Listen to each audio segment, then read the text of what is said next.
His rookie year with the Rams, he was 0-7 as a starter, undaunted in either case, and has come back each and every time to flash the ability that made him the #1 overall pick in the draft when he came out of Cal.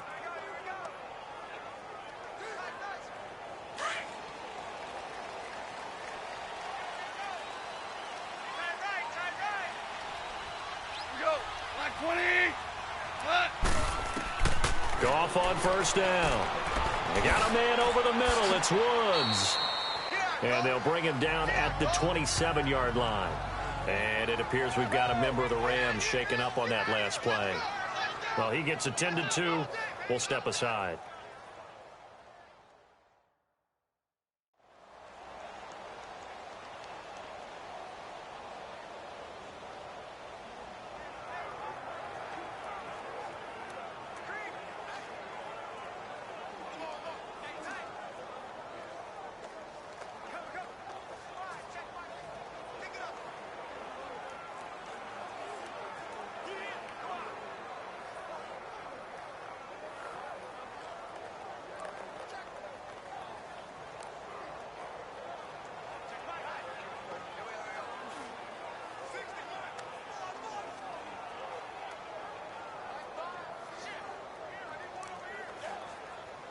They'll break the huddle, come up on 2nd and 8 at the 27-yard line.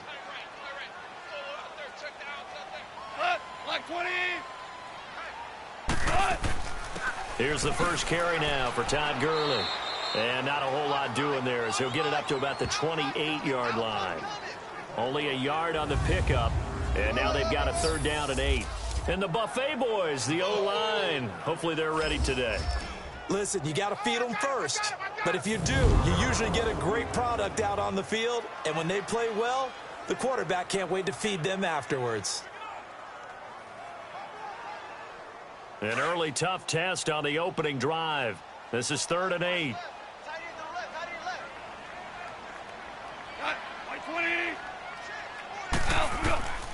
Out of the gun. Goff. Man open. It's Kupp. He's got it. A Ram first down as Goff finds Kupp. And the key number on that play, 3. 3rd play of the drive, 3rd down, spectacular catch, turns into a first down. First down saves him from a 3 and out.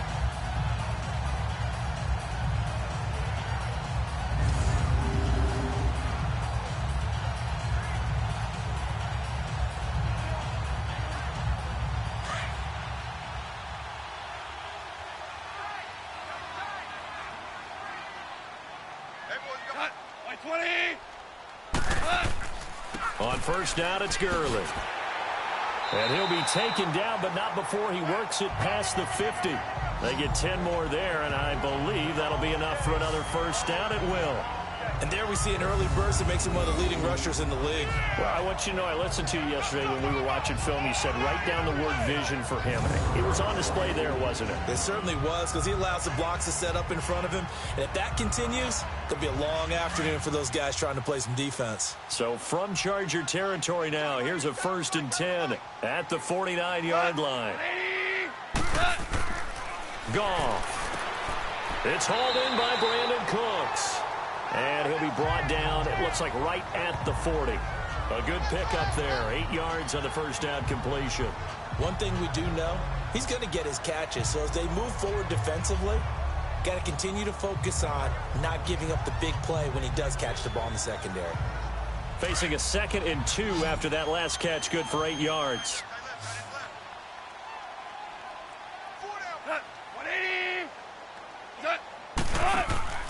Goff now looking to throw. Throw complete right side to Cooks. And this one's going to go the wrong way. Losing yardage back at the 42. Call it a loss of 2 on the play. And all of a sudden here, it's 3rd down. And he's already got 2 catches on the opening drive. They know he's going to be a handful. And sometimes you game plan for that offensively. You want to make sure that guy touches the ball, and sometimes it just happens naturally. And then you change your game plan. When he has the hot hand, you keep going back to him because he's running routes with confidence as the game goes on. The last catch took him 2 yards in the wrong direction, so now what can they do on 3rd? Gone. He's got his man on the crossing route. And they're able to get this one past the 30 down to the 25. First time they've hooked up here. Good for 17 and a first down. Okay, I'm not so great at math, but I just looked over at our statistician, Marvin, and he signaled to me 5 for 5 to get things started here on this opening drive. Where I come from, that's pretty good. That is pretty good. Now, what do you do defensively to adjust? Well, this is where you've got to make a decision as a defensive coordinator. Do you really get after the quarterback? Or maybe you tighten down on the receivers, bump them off of their routes, chip away at their timing so things aren't as precise as they've been so far in this game. And incomplete.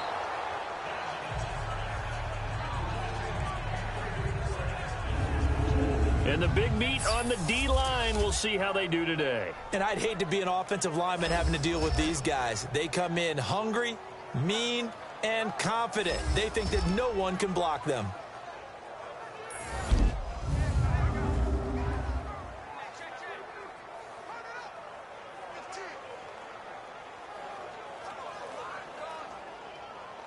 An incomplete pass leads to 2nd and 10 from the 25.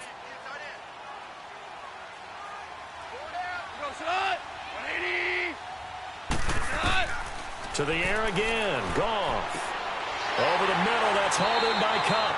And down inside the 15, shy of the 10. They give him 13 yards there on the play and a fresh set of downs. I think it all came together there. In-breaking route, drove it with excellent pace. Money throw right there to move the sticks.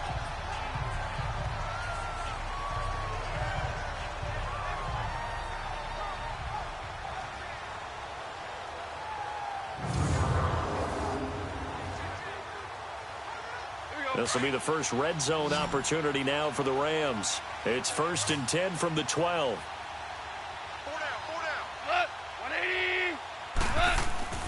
Throwing again is Goff. Firing quickly here, and that's complete. And this play goes nowhere, losing yardage back to the 15. It'll wind up being a loss of 2, and it'll be 2nd and 12. Well, that was a simple throw and catch, but even with that completion, 0 yards gained, so they're behind schedule on down and distance. I think they were hoping to get it to him. He could make a man or two miss, but that window closed quickly.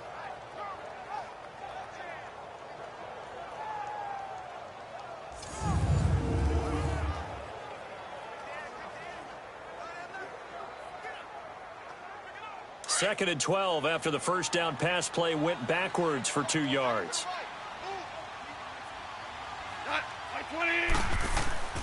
Now a carry. It's C.J. Anderson. And he'll be brought down this time at the 5-yard line. Give him 10 yards on the pickup, and they're going to have a 3rd down. Look, the first down marker is out there, but sometimes it's hard to find for an offense when they're in a long yardage situation, which usually means throw the football. In this case, they went against the tendency and ran it, and boy, the reward was there. A big, big pickup, and guess what? It's now 3rd and very short in order to try and pick up a first down.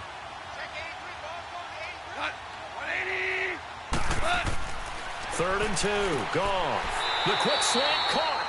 And he won't have the touchdown, but he will have the first down as he's tackled at the 2. And they got 3 yards. That's enough. A conversion, and now it's 1st and goal. Big completion there on 3rd and short keeps their opening drive alive. Not only alive, but plenty of possibilities now. 1st and goal, and you know me, I'm a big advocate. If you're going to throw the ball, throw it early in the down and distance count. So another 3rd down conversion, and now they've got a 1st and goal.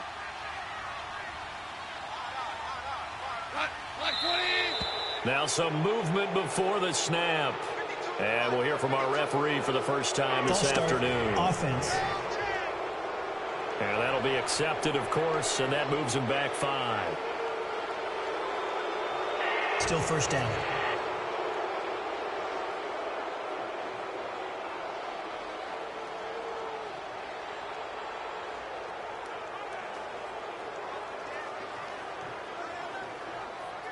So from the 2, now they move back to the 7-yard line. 1st and goal.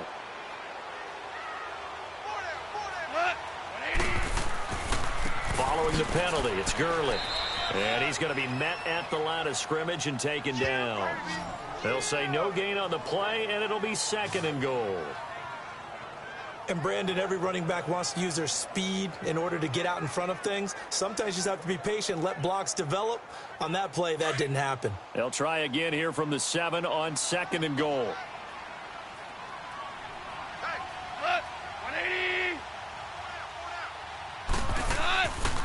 They'll give it to him up the middle. And that'll move him a little closer as he takes it from the 7 down to the 4-yard line.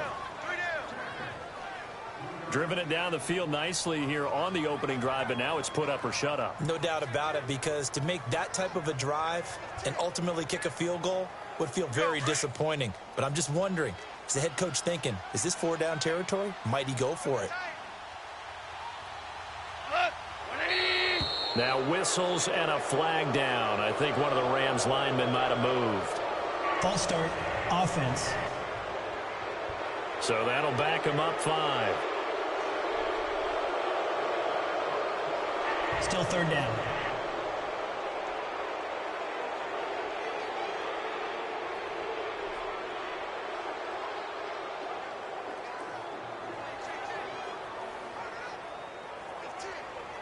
A bad time for a false start penalty as they're backed up now for 3rd and goal.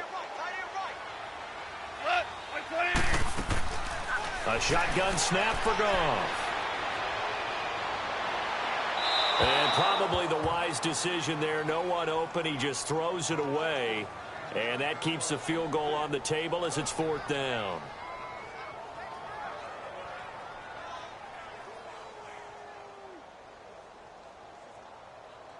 So on 4th down, here comes Greg Zuerlein to try and get 3 for the Rams. From the left hash, a chip shot here. And Zuerlein's kick is good. And the Rams have the first points here. It's 3-0. That drive just seemed to go for an eternity. I could kind of hear our sponsor saying, hey, we need to get our product pushed here. But then it ends in a field goal. Yeah, how about that? Not enough time for product placement, but plenty of time to get 3 points out of the deal. I know that the guys on defense, though, they wanted to get those products out there. They wanted to stop that drive, just were unable to do so.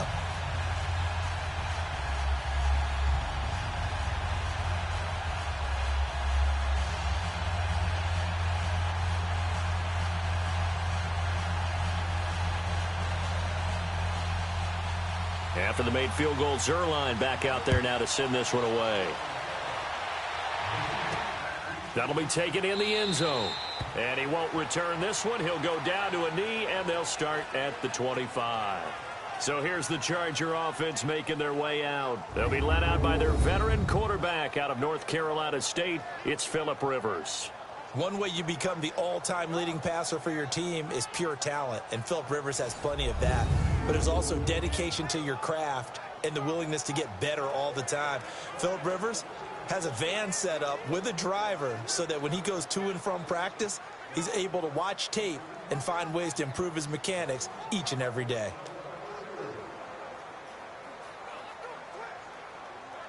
So Rivers will lead the Chargers up 1st and 10 at their 25-yard line.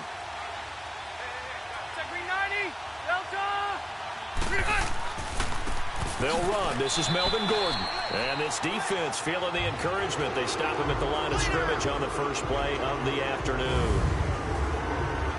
And the offensive starters here for Los Angeles. I have to admit, I've rather enjoyed watching Melvin Gordon's improvement as he's developed as an NFL player, because it started for me in college. Every year he was in school, he would add something extra to his game. First year, he knew how to run. He wanted to add pass receiving to his game. The next year, he wanted to add pass protection to his game. Did all of that. That turned him into a first-rounder, and now a front-line NFL back. 380! Play fake to Gordon. Now Rivers. Across the formation, he's got a man. That's Allen. And they work this well upfield across the 45. A good pickup there, a 22. I don't care who you put on him. He's going to be a handful in one-on-one throws. Yeah, right now, you're right. They're in man-to-man. Maybe need some safety help. I would say that'd be a good idea. Double team him somehow. I'm going to have to make someone else beat me rather than let him shred my defense.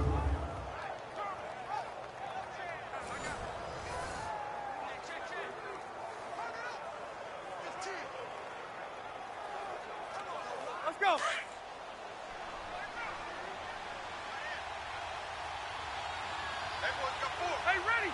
Bill 180. Rivers on first down. Over the middle, and it's caught. Keenan Allen. They showed off a nice juke of the defender before the next wave could bring him down. Give him 9 there on the first down completion. It's a game of matchups, and that's why you take your receivers and move them around a bunch, especially your best guys. And when they work out of the slot, you often hear the coaches talk about how great it is because it gives you a two-way go. You can break out or you can break in. That makes it hard to defend. That last catch short of the marker by just a yard leaves him with a very manageable 2nd and 1. Now Rivers. Hunter Henry brings it in. And they'll wind up getting this one all the way down inside the 20. A very solid gain of 27. Well, they're piecing together a nice drive to start this one. Seems pretty scripted and pretty successful so far. And I think they did it without our help. Because you remember when we sat in the production meeting with them to talk about this, and hey, you know, how you guys going to come out of the gate? I know I offered my help with a few plays, and they didn't seem to want it. I didn't offer mine. You know, you were the smart one. Whatever they're doing, though, it's working really well. A first red zone opportunity here for the Chargers. They've got a 1st and 10 at the 17.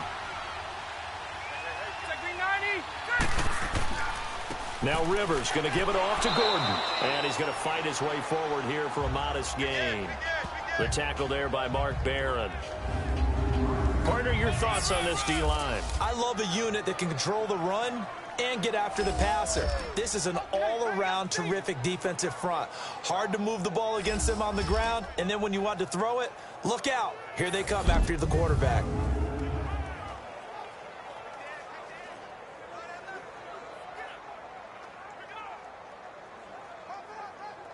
Here you go, man.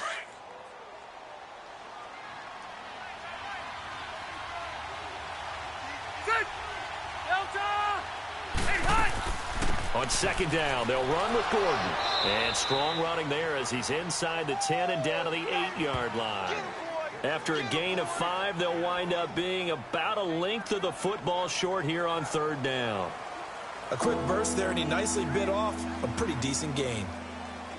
And on 3rd down, a nickel formation here defensively.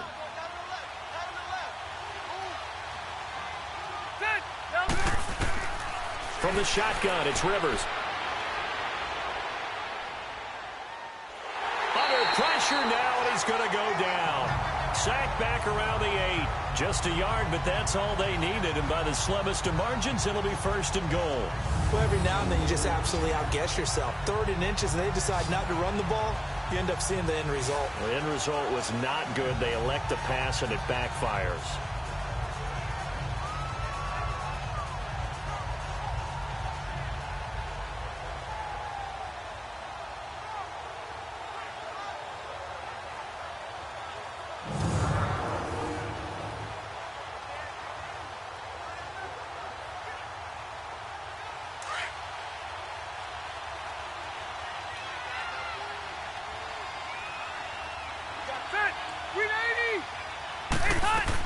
First and goal, Melvin Gordon. And he takes it in for a Charger touchdown.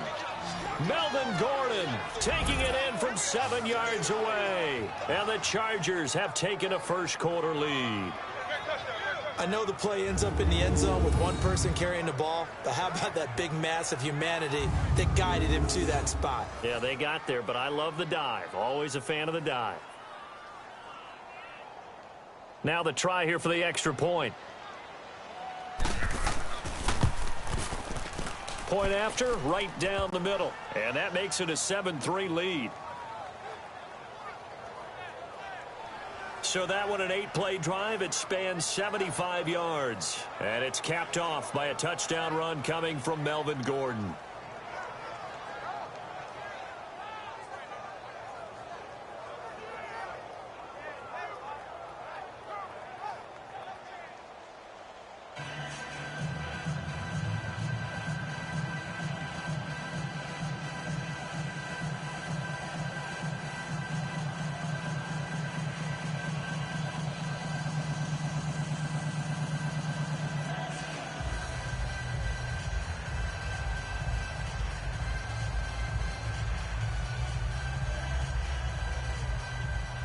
Out is the kickoff unit as they run up and send this one away.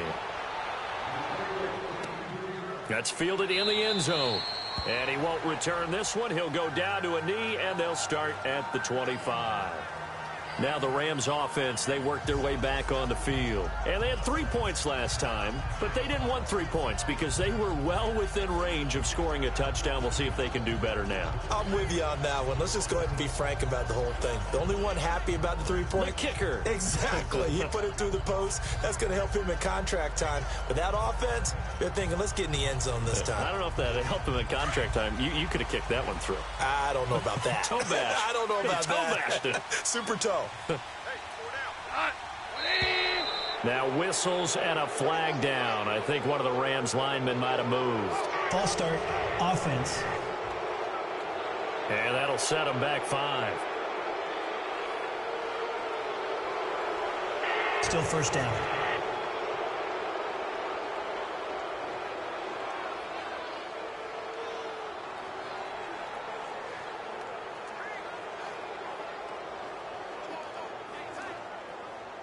A false start backs him up 5. 1st and 15.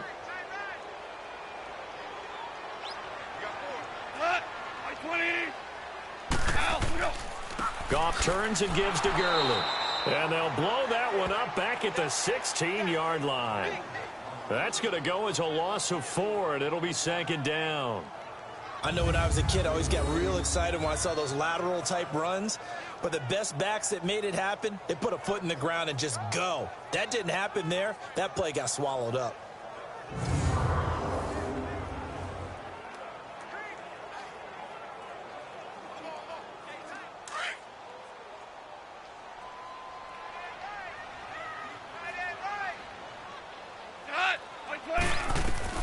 On 2nd down, here's Goff. To the sideline. Wow, what a catch. Doesn't get a lot out of it, but he is able to keep the feet in bounds. That throw good for only a couple. It brings up 3rd down. They should have got more out of that, though. He was wide open. I love how emphatic you are with that call because that's exactly what I was thinking.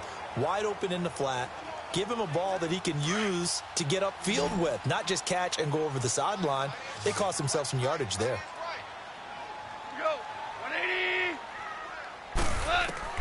3rd and long. It's gone. And this is going to be incomplete.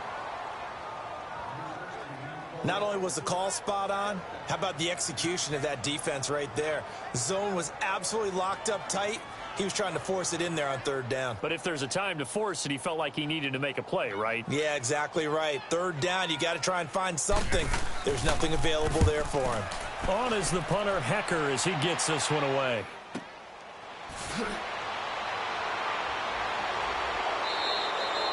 Nice job bringing that one back. 14 on the return. And it'll be Charger football here as they take over. Here comes the Chargers offense now back out onto the field. And for them, a touchdown their last go-around. Obviously, they'll be hoping to do that again. And when you start plotting for this drive, when you start thinking to yourself, okay, what are we going to do? You don't go away from what you did before because that worked, but you have to be prepared for wrinkles and counters because you know they'll make some adjustments. So Rivers will lead the Chargers up 1st and 10 at their own 43.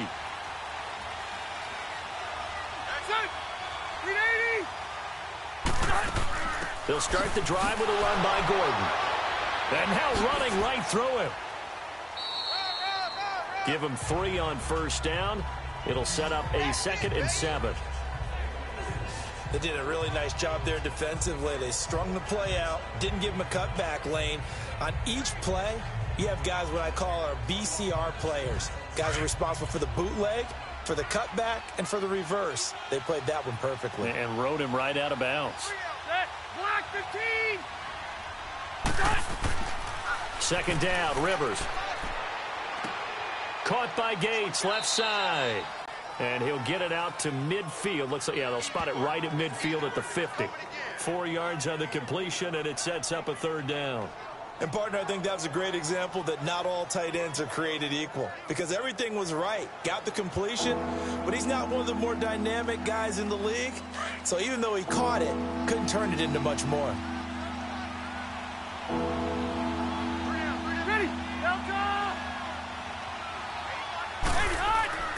They'll try and run it. Here's Gordon. No gain there on the play, and that's going to leave him with a 4th down. I know the scouting report on him is that he doesn't possess the eye discipline to be an elite linebacker. What that means is his ability to read, react, and make a play. But on that one, he looked like one of those guys.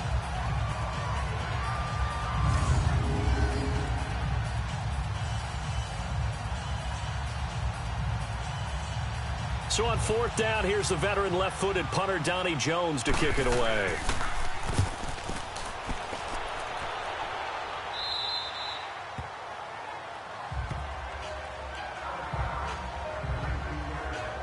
And the Rams now coming out on the field. And on the last go-around, they really couldn't get anything going. They had to punt from deep inside their own territory, which means you're going to lose the field position battle as a general rule. What they're looking for now is a little more consistency, move the ball at least a few times on offense, get a couple of first downs, and hopefully flip the field. Yeah, just something to build off of. That's what they're looking for here.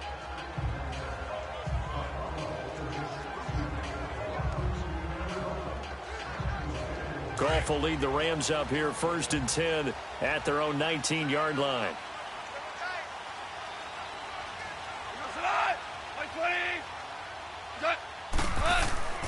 They'll try and start the drive with Gurley. And a short pickup there as he'll take this up to right around the 20. Just a yard on the pickup there, and it'll bring up a 2nd and 9.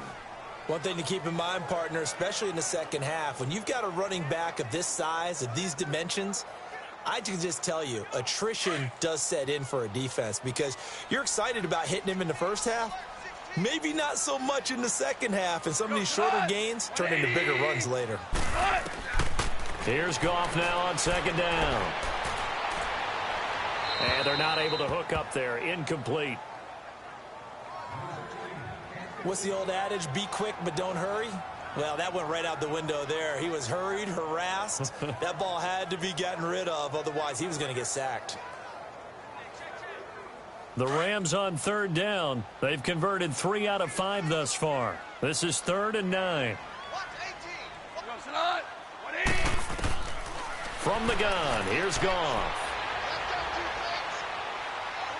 And an alley to run. And he'll avoid the tackle there with a slide. It's a gain of 9 yards.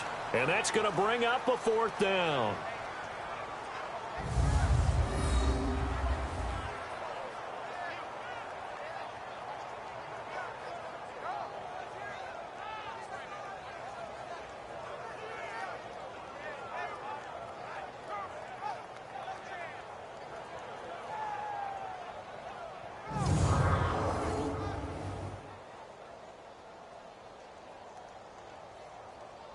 Here's Johnny Hacker now as he'll punt it away for the 2nd time.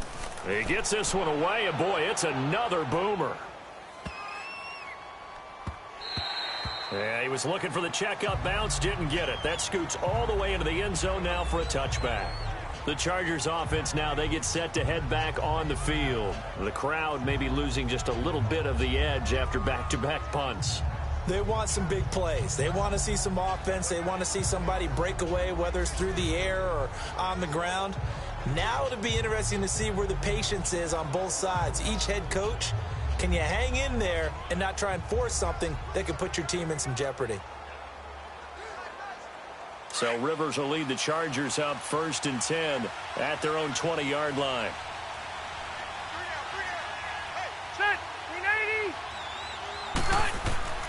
Play action now. Rivers. He's going to look for Allen now on the deep ball. Well, this is taken in. It's complete. Rivers to Allen on the hook up there. 49 yards. That's a big-time pitch and catch right there. And, partner, I remember the days when quarterbacks would try this. They were holding their breath. But nowadays, they're counting on their receiver to be just a little bit better than the defensive back when it's one-on-one and the ball's in the air like that.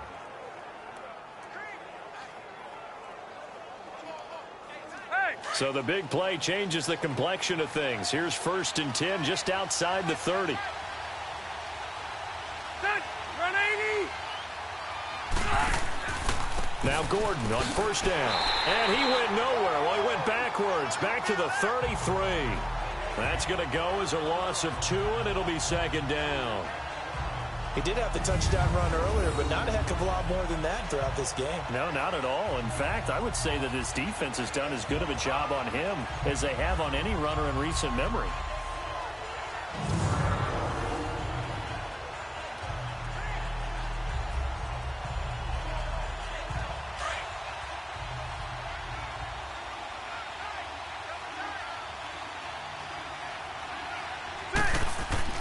Play fake. Rivers. Going deep here for Allen. So the long attempt falls innocently to the ground, and it brings up third. Well, not that we had any questions, but it's obvious his arm does not hurt today, does it? He does not mind slinging it around. He is firing that big skin around the yard. Yeah, putting it deep downfield, taking shots. Unsuccessful there, but I like his moxie. An incomplete pass on that last play, and that means they'll need to come up with something here on third down. From the gun, Rivers. And that is incomplete.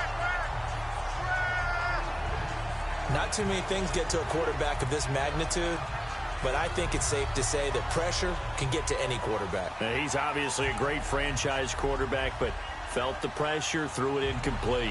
The Chargers will bring out the field goal unit now. From the right hash and call it an even 50 yards. And this one is right through. And they push the lead up to a touchdown now at 10-3. These kickers now, it used to be that a 50-plus yarder was cause for celebration. Now seemingly automatic. Yeah, isn't it funny when we prepare for a game, when you look at the backgrounds of these kickers? It's interesting, isn't it, to find out they were all-state quarterbacks, receivers, defensive backs, all-state wrestlers, right? Baseball players. We're finding athletes all along, and now they're just specialists putting it through the posts.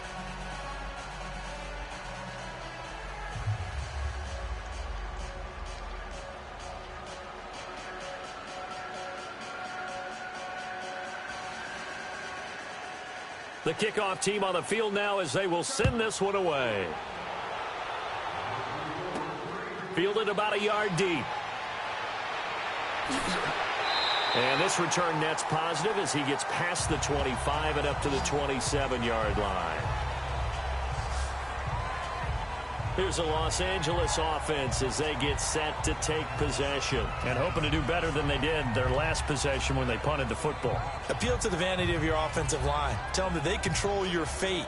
Leverage guys. Win the line of scrimmage. If you do that, you start to win first down. You win second down. And guess what? You start accumulating first downs. And that's what they need in order to not punt the ball again.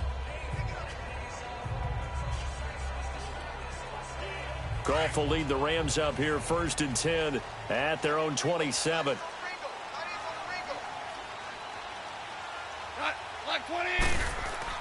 Here's Goff.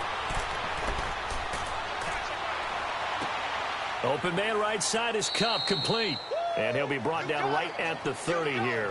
The completion good for 3, and it's second down.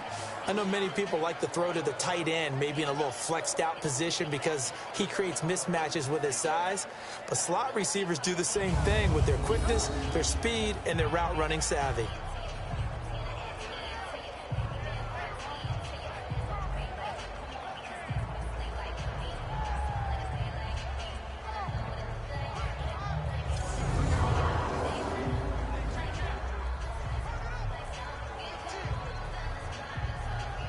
First down completion only netted him 3. 2nd and 7.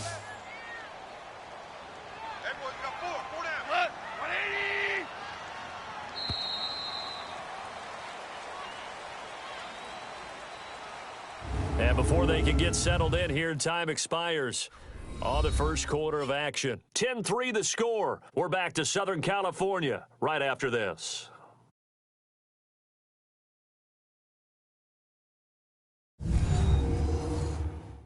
The NFL on EA Sports is presented by Snickers. You're not you when you're hungry. Snickers satisfies. Back live now to begin the second quarter with Charles Davis, Brandon Gaudin. It's the Rams with a football to get us going. They face a 2nd and 7 to start things out.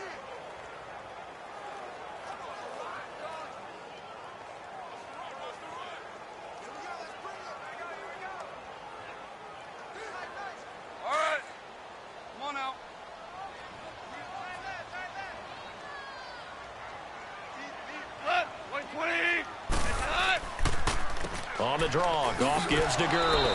And he'll take this up near the 35, maybe the 34. Denzel Perryman there to bring him down. I think we can safely say that those types of plays are the backbone of this offense. We know not every run's going to be a big hitter, but you know they'll take that type of result on each and every attempt. The Rams on third down. They've hit it 50%, 3 of 6 to this point. Here it's 3rd and 3. 180. Here's Goff. And this is going to be incomplete. Well, they've had a pretty frustrating first half here offensively, and then just continued there with that incompletion. Yeah, definitely frustrating for them, but heartening for the other guys. Those stop troops, they're enjoying things right now because they've made it very difficult for them throughout the half. Here's Johnny Hekker now as he's on to punt for L.A. He steps into this one, and this is a rocket.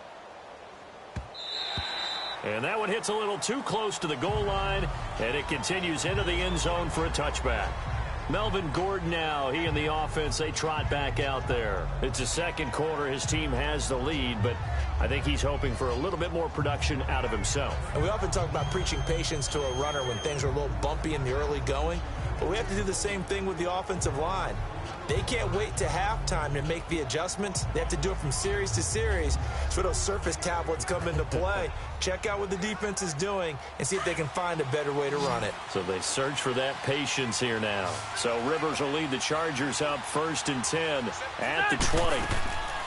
Off the play fake here, Rivers. He's going to loft one deep left side here. He's got a man complete. He's by himself, Keenan Allen. And all the way in for a Charger touchdown. Keenan Allen, an 80-yard touchdown. And the Chargers get the quick strike touchdown. And that time, he came out of the slot for that big play downfield for the score. I think what we just saw there, partner, was what we call scheming a guy open. Put him in the slot, know that he has tremendous speed. What you're doing with your other receivers is likely running shorter routes to draw the attention closer to the line of scrimmage, to give him a chance to get downfield and turn it into a one-on-one route, often against the safety.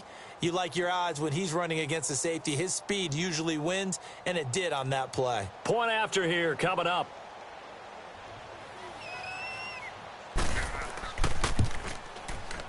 Extra point right down the middle. And the lead is now 17-3. Those are the ones the offensive coordinators dream about. One-play drives from that distance. What an effort. It results in the touchdown.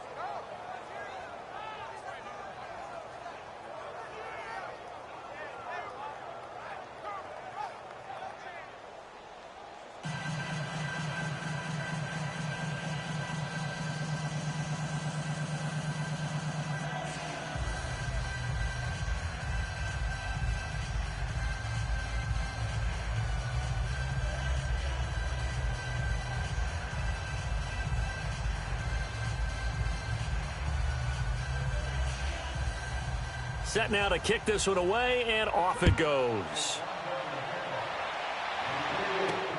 That'll be taken in the end zone. And he'll elect not to return this one, so they'll bring it out to the 25 on the touchback. Getting set to go again here, Robert Woods marches back onto the field. They've got to be thinking, how can we get him a little bit more involved here? Second quarter, you're down, and really, he's been out of the mix. I would agree with that, and oftentimes you hear, well, we're just taking what the defense is giving us. But sometimes that's just not good enough. Sometimes you have to take what you want, and that means getting him the football. Yeah, so far just a single catch in this game. Goff will lead the Rams up here 1st and 10 at their own 25-yard line. 180. Out of the gun, Goff. And that's complete to Cooks. And this one will go to the 28-yard line. The completion good for 3, and it's 2nd down.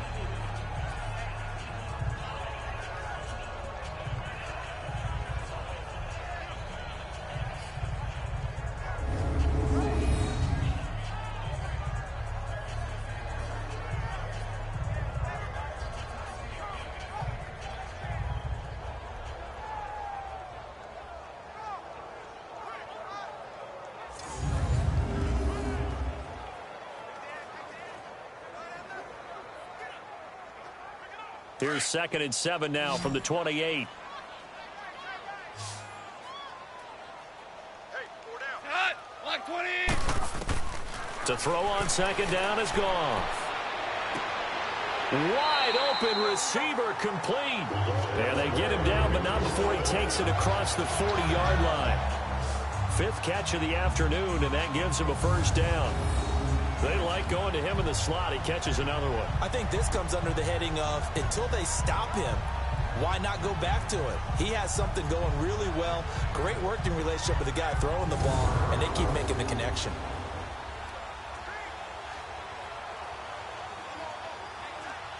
Goff now 12 of 17 through the air as he leads his guys up on first down. Now Goff will hand this one to Gurley. And he'll be taken down just shy of midfield. It's a 7-yard carry to set them up with a 2nd and 3.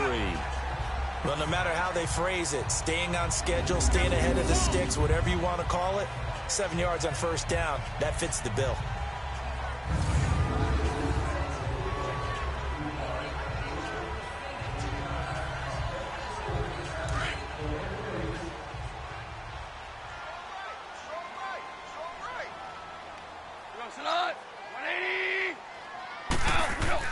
Now on 2nd down, this is Gurley. And they'll work this down to the 40-yard line, tackled there. We'll give him 10 yards on that one, and that'll earn him a fresh set of downs. They're making it look easy out there. Another first down. So far on this drive, let me do this little bit of math here. 4 plays, 3 first downs. That's a pretty good recipe for success.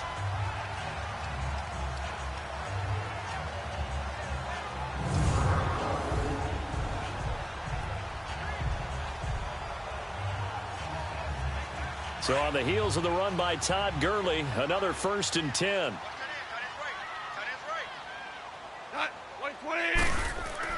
Here comes carry number 10 for Gurley. And a pretty good run there as he gets 7 down to the 33. So much of the game today, we're looking for hybrid players, guys who can do a combination of jobs. And anyone who plays a strong safety position, now more than ever, is a hybrid-type player. Half defensive back that covers passes and half linebacker that makes tackles. We just saw the linebacker make that play. Hey, here we go. Black 20. Out, go. A play fake to Gurley. Now gone. Throw right side is into the hands of his tight end, Everett. 13 yards on his first catch. It's a first down as well. This drive, it's been a good mix. 3 passing plays, 3 runs, hitting on all 3 of those passes, and the last one putting him in the red zone. So wouldn't you think play action right here? Because you've got the ability and had the ability to run it and throw it. Go play action and take your shot at the end zone.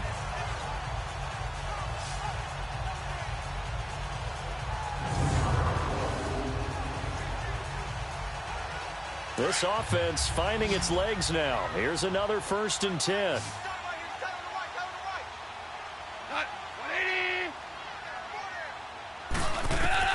From the red zone now, Goff.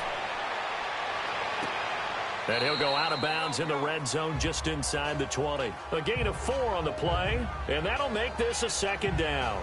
Everyone's got to be able to catch the football. Doesn't matter what position you play, but if you're on offense, be aware a ball may come your way. 4 yards on that last completion, so that sets up 2nd and 6. Black 20. Play action. It's gone. And he takes a shot on the release as this will be incomplete. Some of the fans here don't seem too happy about what we've seen in this first half. No, not at all, and I understand why. They've looked lethargic, out of sync, and it shows on the scoreboard. The Rams on 3rd down, 3 for 7 so far in this game. This will be 3rd and 6. 180. To the air again. Goff. Into heavy traffic, and it's intercepted. Picked off by Jason Verrett, and a big turnover there as his guys will get the football back. Brandon, this is why golfers do their best to never count a score in their head before the ball goes in the cup. This looked like a slam dunk for points on this drive, didn't it? Instead, they throw an interception, and they're going to come away empty.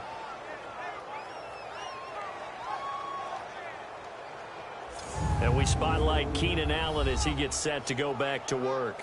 Making his presence felt early in this one. First half, already over the century mark. How about the yards per completion, too? That's a pretty darn good number there. Number of catches, but he's shredding defense, is getting big yardage with each and every one of them.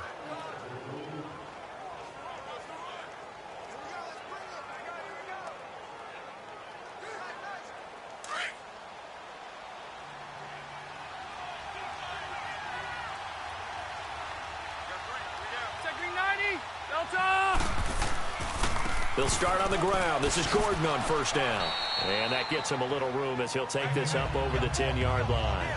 A nice run there, 9 yards, and it'll be second down. We talk about setting a tone or beginning a drive. That run was absolutely textbook. I'm telling you, partner, now they're not just thinking about an easy drive. They're thinking about maybe taking it downfield. Now started at their 2. Now they've got a heavy amount of breathing room.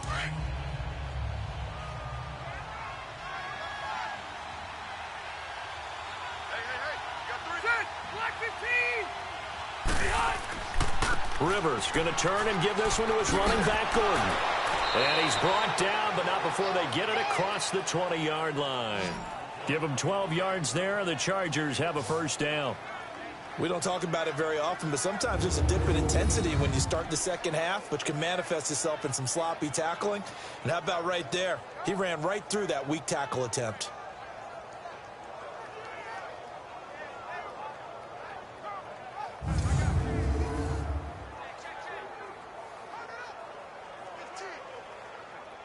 Back-to-back good plays have them on the move on first down.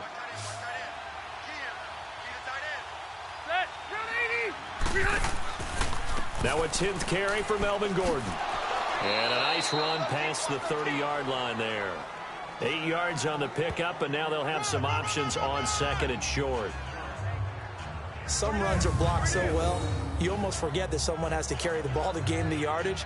The leverage by the offensive line to create space up front, really well done.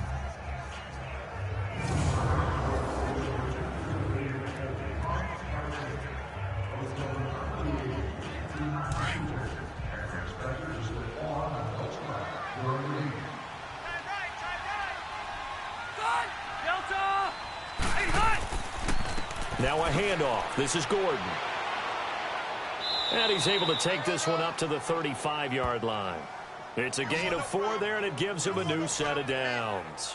2nd and 2 is prime time for a little bit of a gamble, isn't it? Open up the playbook, go play action, toss that bad boy deep.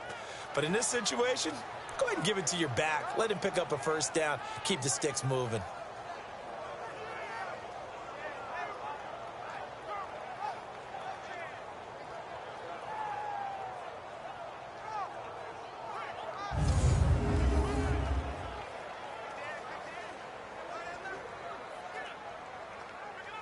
Ball up to the 35 now as they come up on 1st and 10.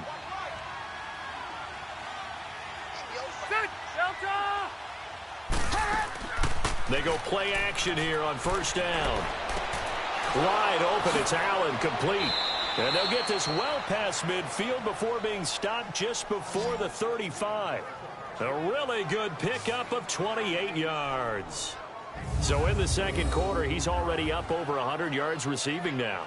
And isn't 100 the magic number for a really good game for a receiver? So he got a chance to really shatter that and have a profound effect on this game.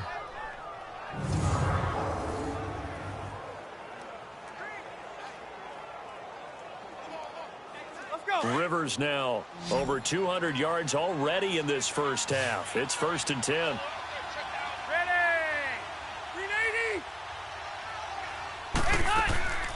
They go play action. Rivers. And down he goes on the pressure from the Rams defense. Samson Ebukam coming hard from that linebacker spot. He drops him for a loss of 11.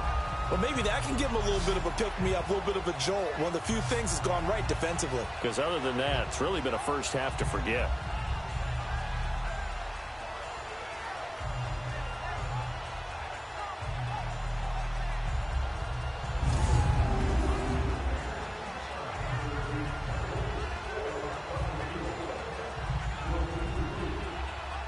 Well, they're in some hot water now. After that sack, it's 2nd and 21.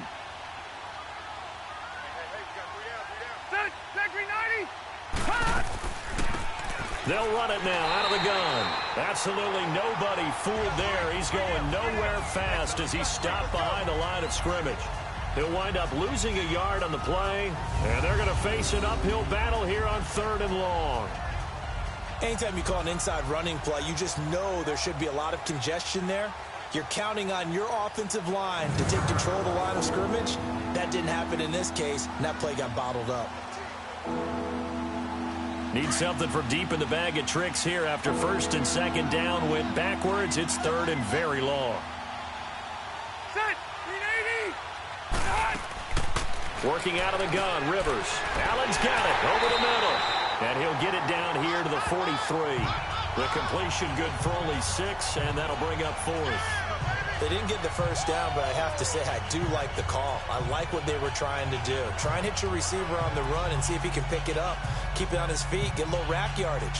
Yeah, but a nice job defensively to get to him and keep him short of the first. Here's Donnie Jones now as he'll kick it away for the 2nd time.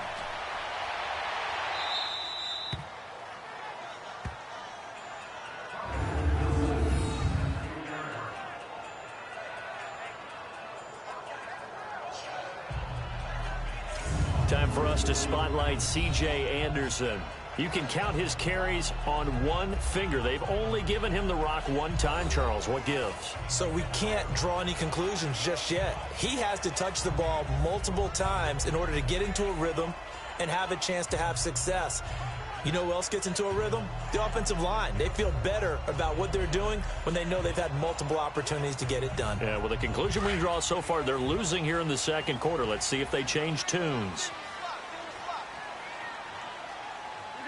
Like 20. They go back to the air here after the INT on the last drive. Looking right sideline, but it's incomplete. Brandon Cooks, the receiver he was going after. And now it's 2nd down. And that's one he's got to be happy to have back. There wasn't a hole open in the zone. You'd have to think on early downs like that first down there, need to be a little bit more careful. Yeah, fortunately for him, got a couple more downs to play with. An incomplete pass on 1st down. That leads to a 2nd and 10. Like 20. A shotgun snap for Goff. And this one taken in on the right sideline, but not in the field of play. They say it's incomplete. The throw led him a little too far. It brings up 3rd down. Before the game, they were running the route tree about as efficiently and effectively as we could have possibly imagined, but sometimes the passes just go awry. Yeah, let's face it. When you're running the route tree in pregame, you don't have defenders breathing down your neck. You don't have defensive backs making plays on the football. Hard to replicate the intensity of the game in pregame. And he will avoid the contact as he slides to a stop. It's a gain of 5, and it'll be 4th down.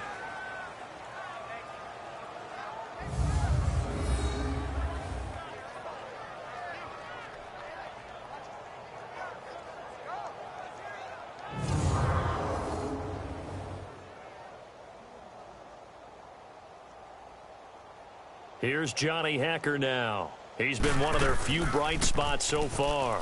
And he gets this away, and look at this. This is a good one.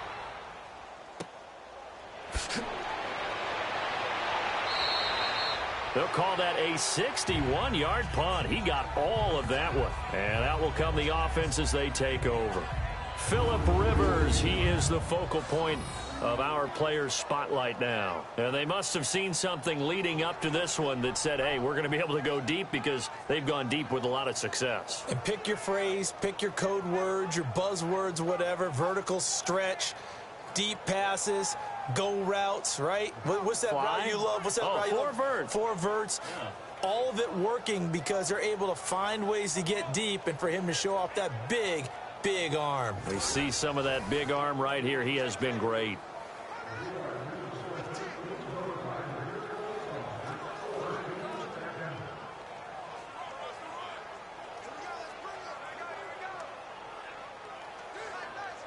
So Rivers will lead the Chargers up 1st and 10 at their own 28-yard line. Set. 380. Now the handoff comes to Gordon. Across the 30 to the 31-yard line. A gain of 3, second down. They tried a quick hitter inside, but that one was swallowed up because what they're hoping, those big defensive linemen will take the bait and move laterally and open up a crease that they can run through. Didn't happen on that play.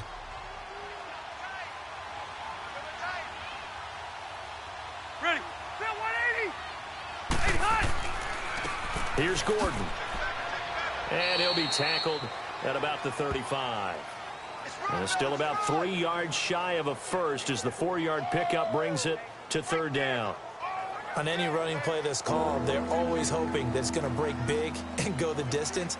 But when you get a nice game like that, you're able to do so many things anyway. You can come back and run essentially the same play again, continue to move the ball on the ground, or you can decide to throw the ball now because usually you have the defense back on its heels. On third down, this is Melvin Gordon. So he got free of 1 tackle but couldn't do a whole lot else. Just a yard on the run there, and that's going to bring us to a 4th down. Now that was a big-time play by the defense. They as well knew where the first down line was, and they didn't let them get anywhere near it.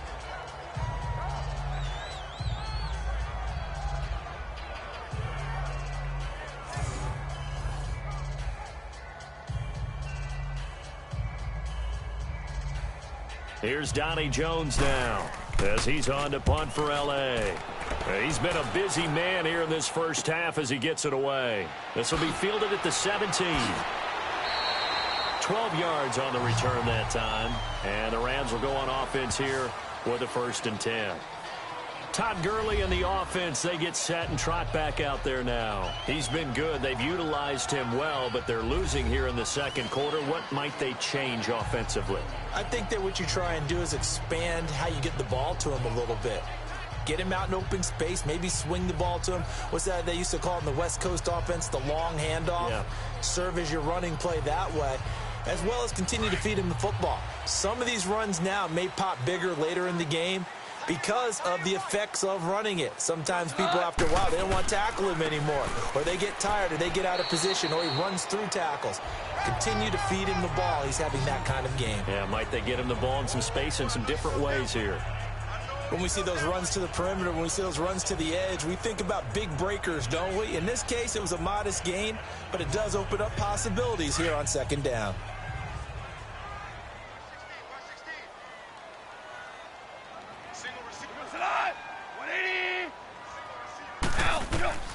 Gone. Looking left side, he's got it. Complete. First down, L.A. Goff finding Higbee. One of the advantages of zone defense, as I remember it, is being able to see the play develop in front of you. One of the disadvantages, when they find those levels where they can hit you with it. Sometimes behind the corner and in front of the safety, it makes it tough to defend.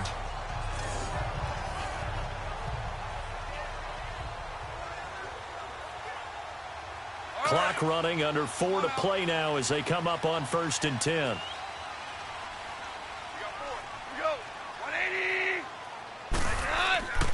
On the handoff, it's Gurley.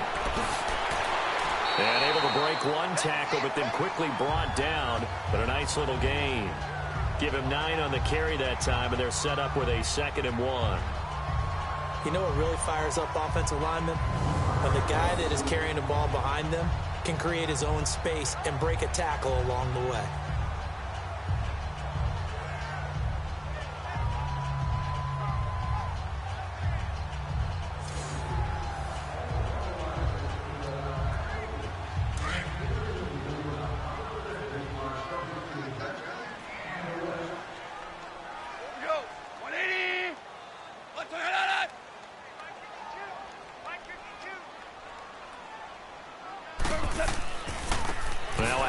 For Gurley. And that one blown up quickly as he's going to be stopped before he could even get started. It'll go as a loss of a yard, and it'll set up 3rd down. We all have habits. We can be somewhat predictable, and you know me pretty well on 2nd down and short. What I like to see. Play action. Yeah, without a doubt. I thought that was a great spot to call it. Instead, didn't go their way, did it? No, defense sold out for the run. Worked out well. These guys have punted 4 times already, and they're staring at a 5th, barring a conversion here on 3rd down.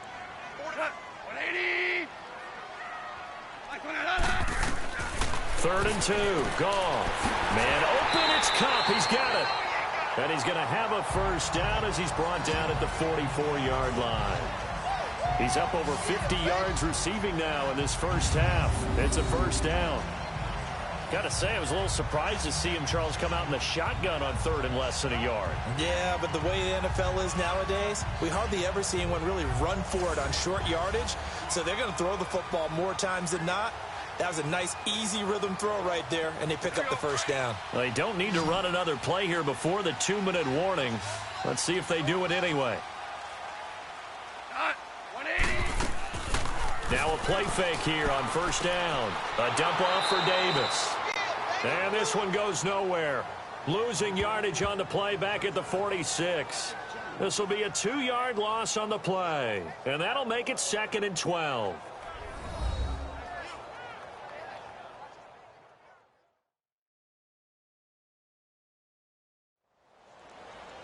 We remind you that coming up in 2 minutes' time, we'll hand you off to Orlando, where Jonathan Coachman will have highlights and analysis of this first half of action.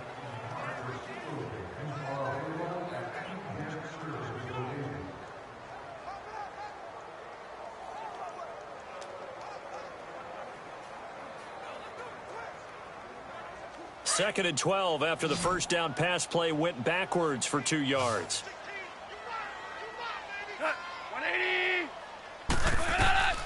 Goff now looking to throw. And his throw here is incomplete. He was looking for Cooper Kupp there. And that'll make it 3rd down. You got a young quarterback. Maybe that's just an example of a growing pain for him. I think you're right about that, because when the game starts to move fast and it moves quickly on him, a lot of times they fall back on what they know best, their arm. He's slinging it on this one. Had a wide open target, but didn't have the proper footwork to increase his accuracy. Throwing on 3rd. Goff. To the sideline, and wow, what a catch there. He doesn't get a lot, but he was able to get the feet down complete. Give him 2 yards on that play, and that'll bring up 4th down. Was that a receiver? Yeah, actually it was. It was a running back who was a receiver on the play. I think he's been spending time in the receiver drills getting his feet down. Well, those guys out of the backfield, they got to be good, agile with their feet. He showed the agility there with a toe tap. No doubt about it. It's like he'd run to ballet school. Got the toes down and stayed in bounds. Phillip Rivers now gears up to lead the offense on the field. He's played a pretty clean first half, a touchdown, no interceptions.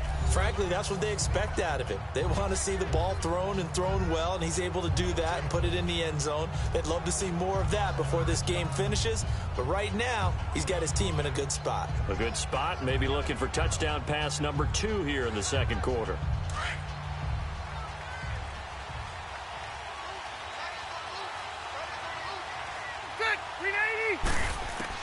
Rivers on first down.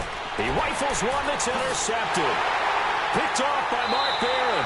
And his guys are going to get the football at the 28-yard line. Brandon, this is a veteran quarterback back there. He should know better than to make a throw like this. This is definitely not his best ball. And I think he knew this was trouble the second it was leaving his hand.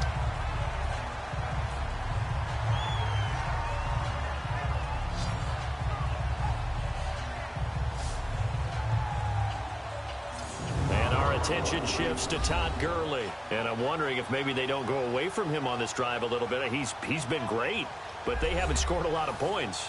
I think they still have to show him as a threat, make sure he touches it a few times, but as you pointed out, use him as a decoy a little bit and get the ball in the hands of some other people in order to put more points on the board.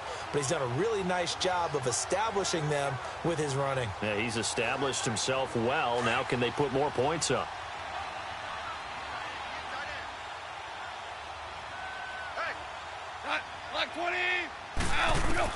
After the interception, here's Goff. Throwing over the middle, but it's incomplete. The intended receiver, Josh Reynolds. And it's second down. But one thing that I've liked defensively is that they've shown him a lot of different looks here in the first half. They've come after him. They've sat back. I think that's what you need to do to keep an offense guessing. And they certainly have kept them on their toes. That's why they haven't had much success on the scoreboard. So now they'll come up on 2nd and 10, once again from the 28. 2nd and 10, Goff again. And on the left sideline, he caught it, but out of bounds, according to the head linesman. Incomplete, so the ball a little late getting there, and it's 3rd down. Feels like they're getting caught in between here because they didn't completions on 1st and 2nd down. Now you got to worry a little bit about the clock because you prefer not to give them another shot here in the first half. But if you don't pick up the 1st down, guess what? You're likely going to have to.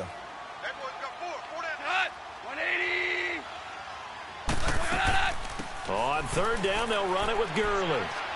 And he'll go down here right around the 23-yard line. Now the Chargers are going to look up here and signal for a timeout as they'll head to the sideline and talk over what to do next.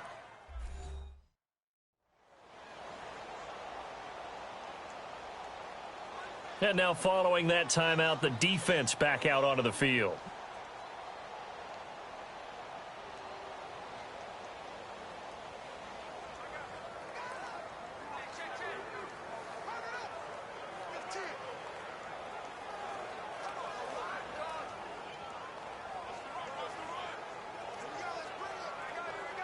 So out comes the field goal team now for the 2nd time here today.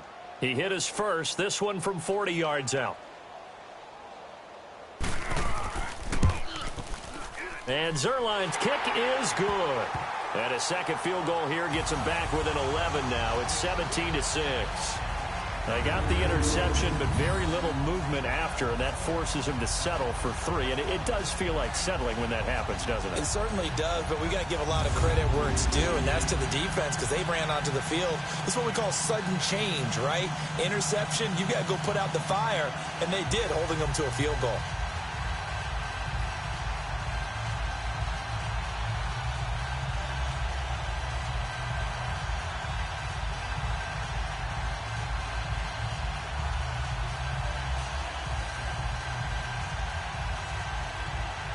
After the made field goal, Zerline back out there now to send this one away. That's fielded in the end zone. And he won't return this one. He'll go down to a knee, and they'll start at the 25.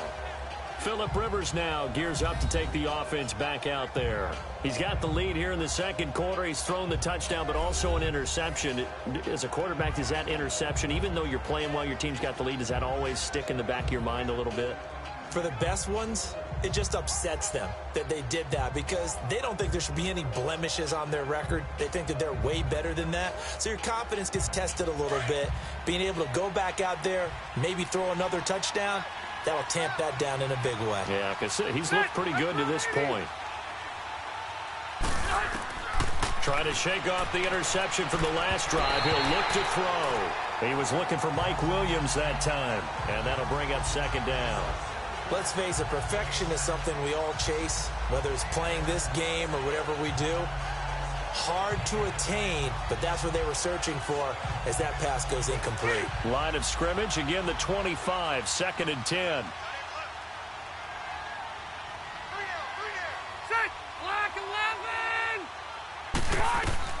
Throwing again, Rivers on 2nd and 10. And just shedding him off there. It's caught on the right side, Williams. He's got his first catch here before halftime, and it goes for a 1st down.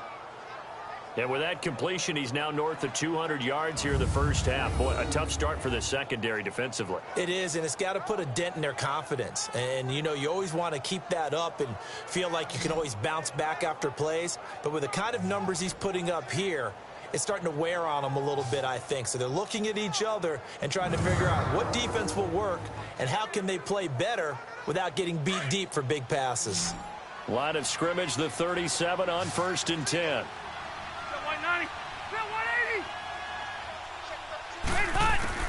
On 1st and 10, Rivers. And it pops free. The collision there jarred the ball loose and brings up 2nd down. Didn't have a receiver open downfield, and as it turned out, couldn't even find his outlet man because of the coverage. It was way too tight, unable to find anyone open. Rivers incomplete on 1st down. Here's 2nd and 10.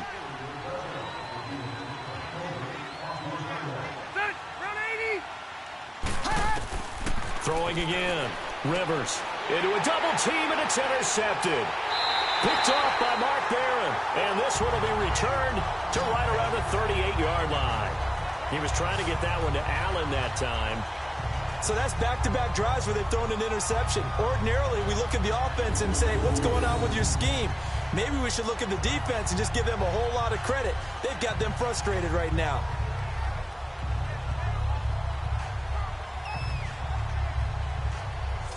The Rams offense now making their way out to take over. And tough to win games if you're going field goal, field goal, field goal here. They got field goal last time. Now they'll be looking for a touchdown. We're looking for the big chunk now because, as you noted, the field goal way of doing it makes it that much harder and puts more pressure on every possession for you now. Go ahead and get 6 and feel a lot more comfortable about the position they're in. Bigger chunks. We'll see if they can get the score.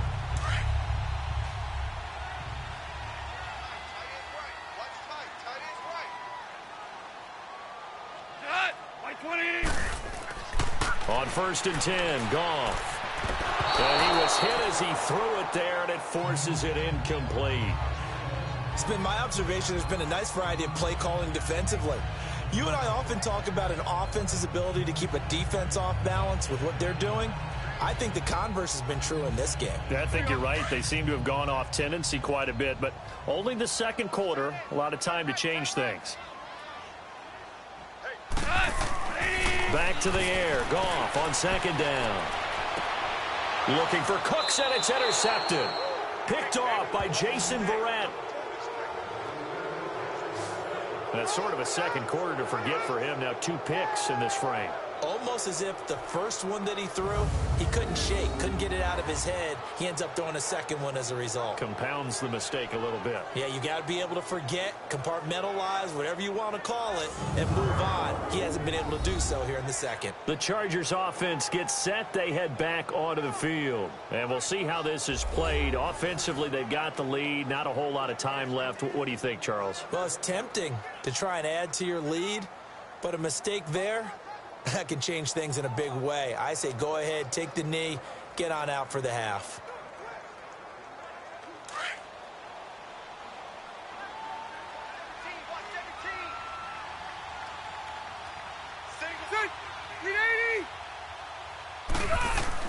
Following the interception here, Rivers.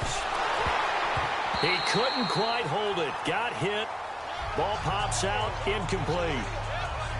Anytime a defense can sit back in a zone like that, it tends to create a lot of congestion in the middle of the field. Makes it very hard to slot one in. Looked like I-4 at rush hour in your hometown of Orlando, Florida. An absolute mess. 2nd and 10 now from the 27. Ready. 380. Gordon. And they get him down, but not before he takes it across the 40-yard line. And now before this first down play, we're going to get a timeout here, as they'll stop it with 25 seconds to go here in half number 1.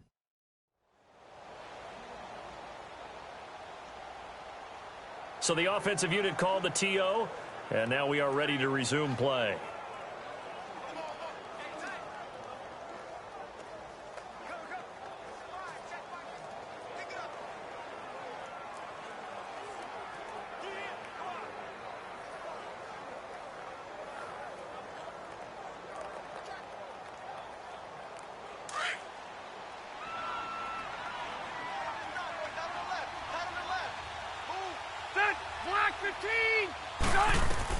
Rivers now to throw on 1st down. He's going to loft one deep left side here. And that is incomplete. So 17 seconds now on the clock here. This secondary has been roasted in this first half, and they get a measure of revenge there. Nice play on the deep ball. Yeah, they're going to need a few more plays like that in order to get their confidence fully back, but that's one step in the proper direction.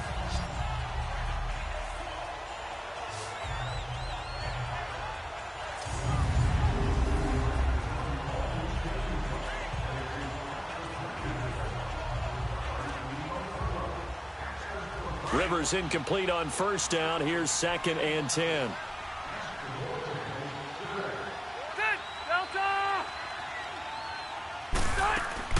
Now Rivers going to give to Gordon on the draw. And he'll be brought down somewhat awkwardly here, and a late flag as well. I think this one's going to be a face mask. Personal foul, face mask, defense. Well, we looked at each other right away. We knew that flag was coming out. And I always enjoy the conversation post, because officials always tell you, I don't want to throw the flag, but you caused the play. You did it. I had to.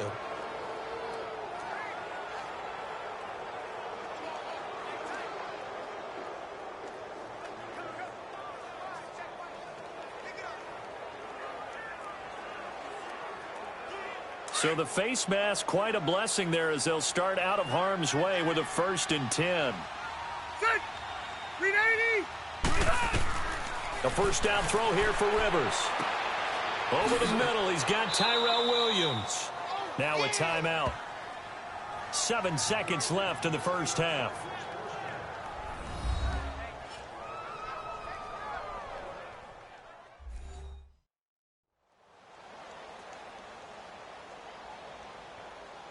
So the offense took the timeout. Looks like they're ready to go as we get set to resume the action.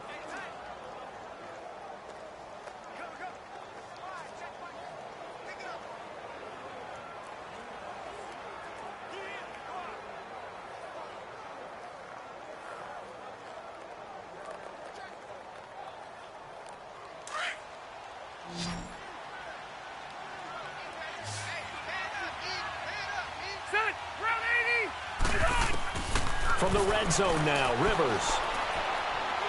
And he's going to go down. He's sacked back at the 24. So we've reached halftime here on New Year's Eve. As we'll send you back over to Orlando with our EA Sports Halftime Report, here's Jonathan Coachman.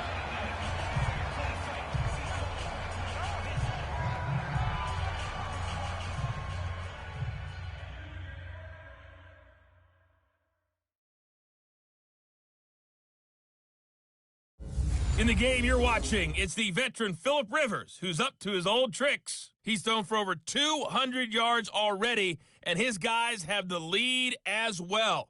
As we get you back to Brandon Gaudin.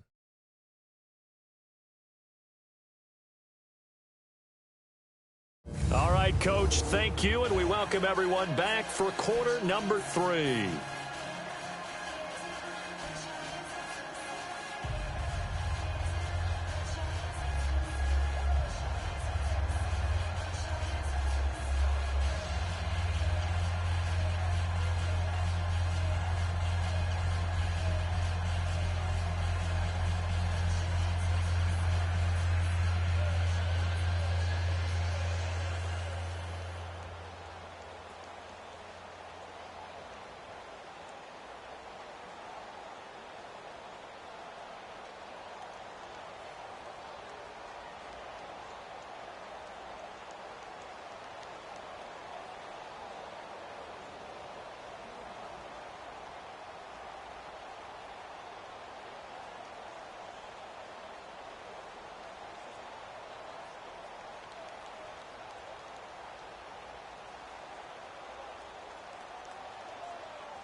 So the Chargers will start the second half with the lead and the football as we're underway in the third quarter. This is fielded a couple yards deep. And he'll get this just up past the 20, but a marker is down. Let's get the call. Illegal block in the back. Return team.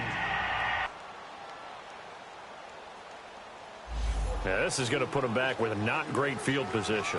So they really got zero benefit at all, right? Sometimes you can absorb a penalty when you get a big return. Then the penalty brings it back, but you still have great field position. As you pointed out, not in this case.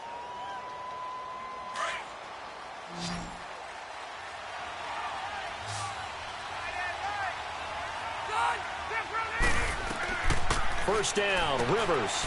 Over the middle, and it's caught. Keenan Allen. And able to get it here to about the 16-yard line. That throw good for 4.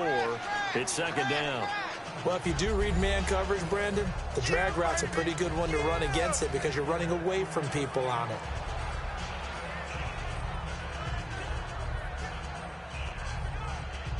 4 yards on that last completion, so that sets up 2nd and 6.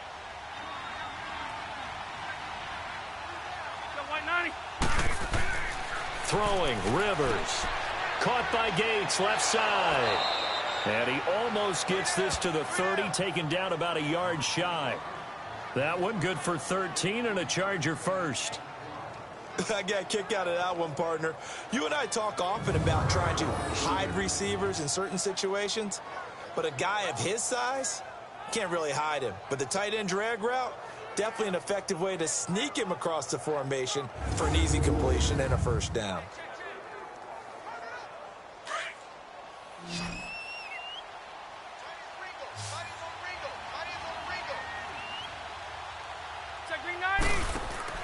They go play action here on first down. He's going to look for Allen now on the deep ball. That's caught inside the 20. And great yardage here all the way deep into Los Angeles territory. Well, partner, I'm not sure how this drive's going to end, but how about the way they flip field position there? A nice attacking play that picked up a heck of a chunk of yardage.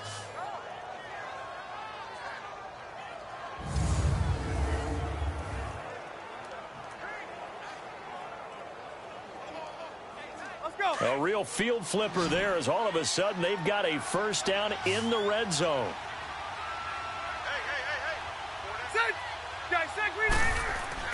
Another tote for Gordon. He's been busy this afternoon. And able to break one tackle, but then quickly brought down. But a nice little gain. That one good for 10 yards. And that'll bring up a 2nd and just about a few inches here.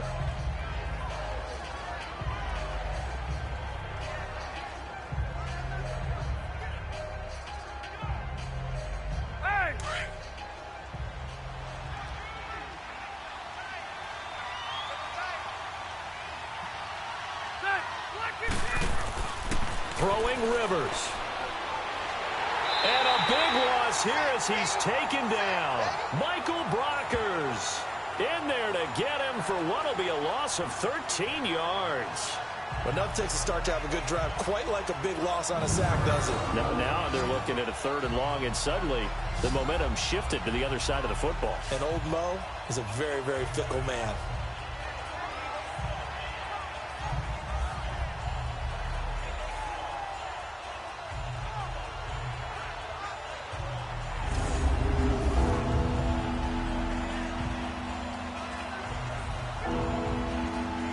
So it's 3rd and long for the Chargers and Rivers after the sack.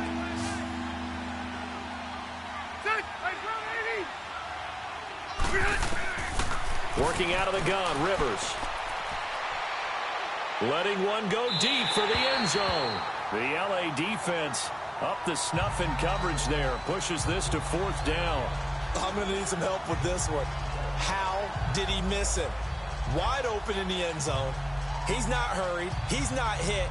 And somehow, incomplete? Yeah. What happened? During film study, that's one where he's just going to shake his head, not be able to believe it. 6 points go by the wayside on that one. And his kick is right there. It's good. And that will get the lead up to 14. So that's a 7-play drive that ultimately stalls out there at the end. Yeah, things were a little leaky in the beginning on that drive, weren't they? But how about the front 7? As they got closer to the goal line, things stiffened a little bit, forced the field goal.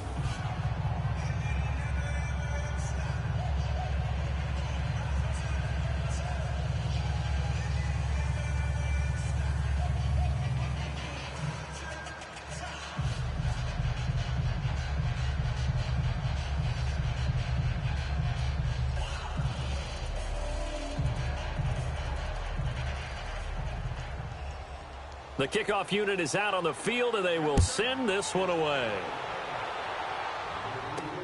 That'll be taken in the end zone. And no run back here. This will be a touchback, and it comes out to the 25-yard line. Getting set to go again here, Robert Woods marches back onto the field. He's hoping to take what has been a good game here and make it a great game. So far, solid, and we're still in the 3rd quarter. There's nothing wrong with solid. You want to be that. You want to be reliable. You want to be a guy that puts your team in a position to have a chance to win. And that's what we're seeing from him. And there's also that added element that maybe it can become a little bit more as this game goes on. He'll try to make it more here on this drive. Goff will lead the Rams up here 1st and 10 at their 25-yard line. Trying to shake off the interception. He'll look to throw. And it pops free. The collision there jarred the ball loose and brings up 2nd down. The beauty of being able to play a zone defense when you can sit back and see the ball coming out of the quarterback's hands, guess what? Creates a lot of confusion, kind of a muddle in the middle of the field where you can go make a play on the football. Line of scrimmage, again the 25, 2nd and 10. Now a draw as Goff gives to Gurley. And nothing doing. He's immediately taken down at the line of scrimmage. The Pro Bowl corner, Jason Verrett, on the tackle. Well, he was stopped on that play, but he's had plenty of carries all afternoon. Every now and then the defense is going to win one, but I don't think they'll shy away from handing it to him the rest of the game. These guys have punted 4 times already, and they're staring at a 5th, barring a conversion here on 3rd down. From the gun on 3rd down, Goff. Airing it out deep for Woods. That's caught inside the 20. It's a big conversion there for the Rams on 3rd down. 57 yards. And at this stage, down in the second half, looks like they just wanted to find a way to get it in the hands of their playmaker, and they did. I think you're exactly right. I don't think the coordinator's looking at his play sheet and trying to figure out which play will work well. He's trying to figure out how to get the ball to the playmaker that you just described. Looking down at that sheet, you find people plays, not necessarily X's and O's, and that's exactly what they did there.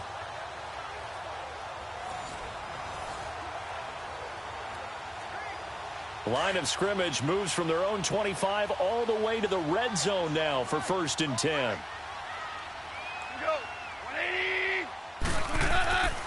Back to the workhorse today. It's Gurley.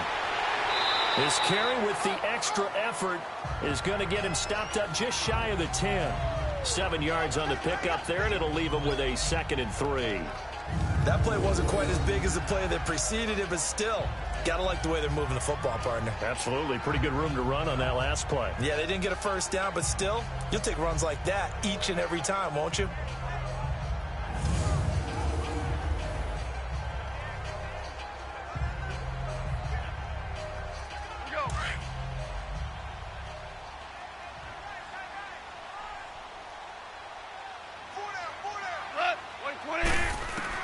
To throw on 2nd down is gone. And it's complete. He's got it in the end zone. Touchdown, Rams. Brandon Cooks, an 11-yard touchdown. And the Rams have got this back to a 1-score game. Well, they had their chances in the first half, you remember, but had to settle for 2 field goals. This time they come away with 6. I think they actually got affirmation about what they were doing by getting a touchdown, because the field goals means they got in range but couldn't quite finish it off. This time they broke through, and that's great for the old confidence. And on the sideline, difference of a feeling between 3 and 6, is it astronomical or no? It can be at times, that's for sure. A lot of times the field goal feels like a disappointment. The touchdown, well, that tells you you're getting it done. That time, 75-yard drive, 5 plays. And it winds up with a touchdown for Los Angeles.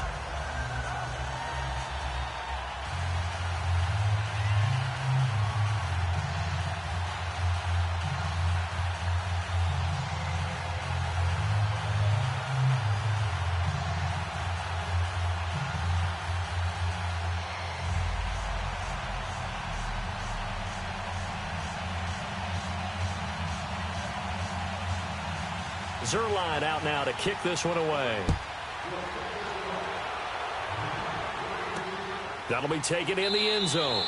And no run back here. This will be a touchback, and it comes out to the 25-yard line.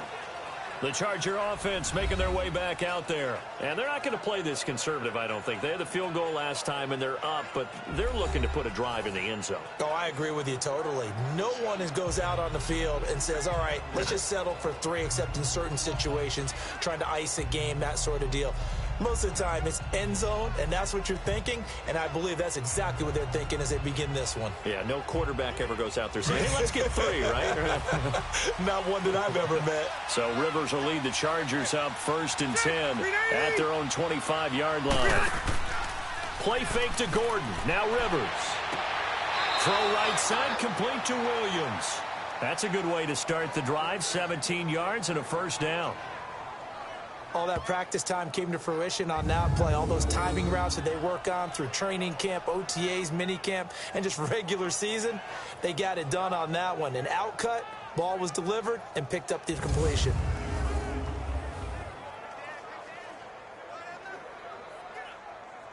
There you go, man. Rivers now 5 straight completions here in this second half. 1st and 10.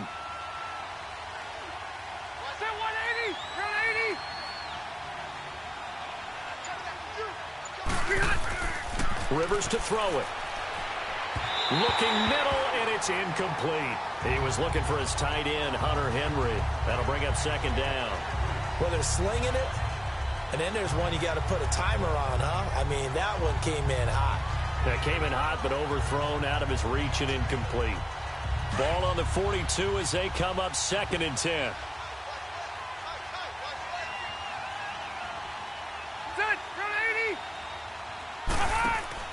Off the play fake here, Rivers.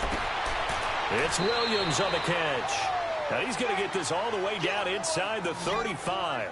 That one goes for 24 yards. A nice little completion there by Phillip Rivers. And you and I were reading the article yesterday, 5th grade. Rivers had to do a project where he had to make a poster about his dreams and aspirations. So he clipped out a football player from a magazine article and pasted his face on the helmet. That's what he wanted to be, and it turned out okay. Not so bad. Not so bad at all. Remember, he's the son of a coach. And on that play, I think he made the old coach proud with that completion. From the 34 now, here's 1st and 10. Throwing on 1st down. Rivers. Well, this complete to Henry over the middle. And he'll work it inside the 30 to the 29-yard line. 5 yards on the catch there, brings up 2nd down. Well, they're unable to convert that into much, but it's never a bad idea to try to get the ball into a tight end of his caliber's hands and see what kind of disruption he can cause. 2nd and 5 after the 5-yard completion on 1st down.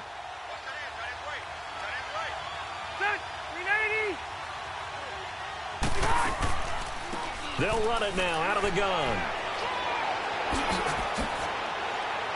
And he doesn't quite make it, taking it within an eyelash. Dropped at the 1. That one 28 yards on the ground. Some big plays in the passing game on this drive, and here's one out of the running game. So the passing game loosening things up. Now there's room to roam.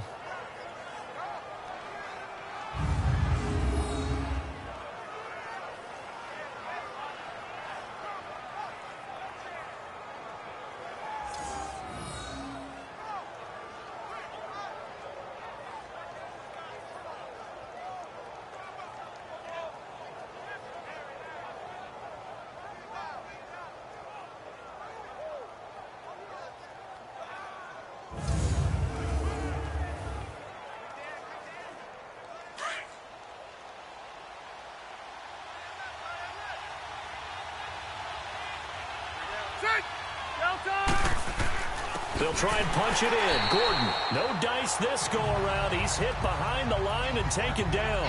A loss of a full 3 yards, and now it's 2nd down. Well, partner, I guess sometimes it's just a matter of philosophy. Some say run until they absolutely stop you, and others say, well, when you think they're about to stop you, fool them a little bit. I guess they should have tried to fool them on that play.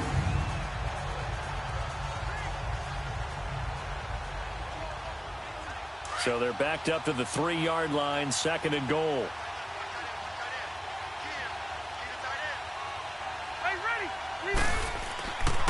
He'll get it up the middle. And he is into the end zone. Touchdown, Los Angeles. Melvin Gordon, his 2nd touchdown of the afternoon. And the Chargers are going to add on to their lead. A good, sustained drive there in this third quarter, capping it off with a touchdown to give them a nice 2-score advantage. It was actually a fun one to watch, wasn't it? I mean, for me, seeing the mix of what they did, how they moved the ball downfield, very sharp, too. Each and every play seemed to be executed with great dispatch. Extra point splits the uprights, and the decision to just kick the extra point winds up successful. So that winds up a 7-play drive all told. And it's capped off by a touchdown run coming from Melvin Gordon.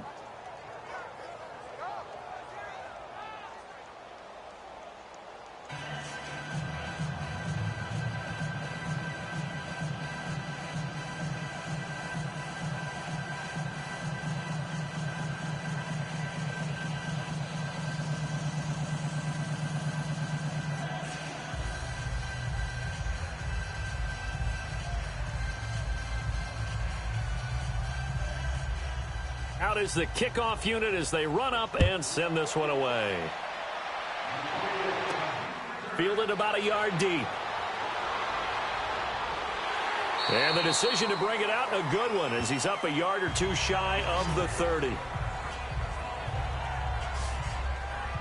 Getting set to go again here, Robert Woods marches back onto the field. He sort of just keeps chipping away at this defense. Hasn't had a spectacular game, but here in the third quarter, that they've known all game long that he's there. He's the type of guy that frustrates you if you're playing defense, because when you think you've taken away something or you think you've got him in check, he comes up with another catch, the chains move, or he finds a way to get it to the end zone. He's that guy that drives you crazy, and offenses love him. He's hoping to drive him more crazy here coming up. Now Goff on first down. That escapes the sack. And that's caught left side. It's Woods. He got 29 yards that time. Cool under pressure right there, escaping the pocket and finding what I think was not his primary target. And some of these guys are just so comfortable getting outside of the pocket that they'll do it on purpose. It doesn't even need to be a breakdown. They move, and they know it affects the defense, because a lot of times you get lost in coverage in the secondary, and I think you're exactly right. Wasn't his primary target. Found a secondary guy who sprang open, probably because of his movement out of the pocket. So from Charger territory now, here's a 1st and 10 at the 42-yard line. Now it's Gurley, and he'll take it inside the 40 to the 39-yard line. 3 yards on the pickup there, and it'll be 2nd down. Vision is so important for the man in the middle, because his ability to look through all the clutter that's happening in front of him, diagnose a play, and then go make it and finish it, that's when the great ones know that they have the goods. 4 down, 180. They go play action with Gurley. Now Goff. He's letting it fly for Cooks. And it's intercepted at the goal line. Picked off by Jason Verrett. And he'll actually lose 6 yards on the return. But I don't think they care. They've got the football back. And that gives him now 3 interceptions in the game. Well, someone's locked into what they're trying to get done in the passing game. When was the last time we had someone get 3 in a contest? 2011, wasn't it? Kurt Coleman. Oh, yeah, that's then right. With the Eagles. That's right. Then with the Eagles, and I believe it's against Washington and Rex Grossman. That's correct. Now the Chargers offensive unit ready to see what they can do here. This is sort of what you would call a put-away drive, isn't it? They score here, especially a touchdown. It's almost out of reach. It certainly feels that way, and I think that they're going to call their plays accordingly, because what you really want to do, even though you know the scoreboard is still up there and the game's going to go on, you feel like you can take the spirit away from another team, that their drive and will to come back and win can be taken with another score right here. Still third quarter, but you just get that feel. Yeah, they're teetering right there on the brink, aren't they? Now movement up front. I think they're going to get one of the Charger linemen. False start, offense. That's going to set him back 5 yards.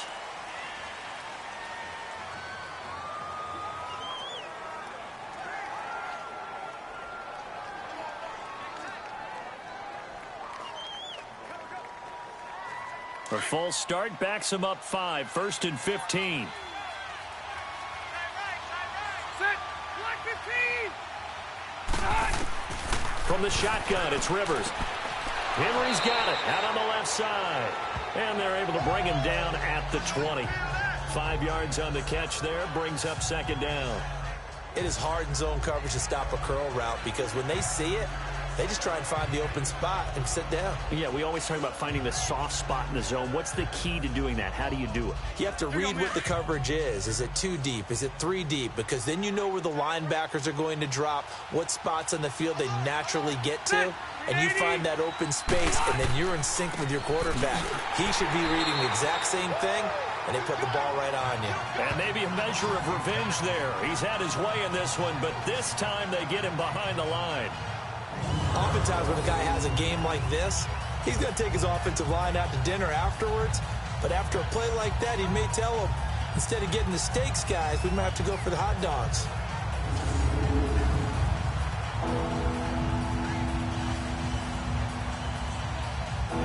The Chargers on third down. They've had their troubles, just 1 for 6. This is 3rd and 14.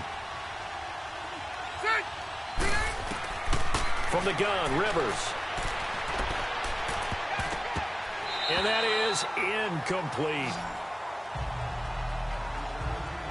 When you see passes knocked down by those guys I call the frustrated fullbacks, the linebackers, you know that in their zone coverage, they were able to drop, see the ball thrown, and react to it very quickly.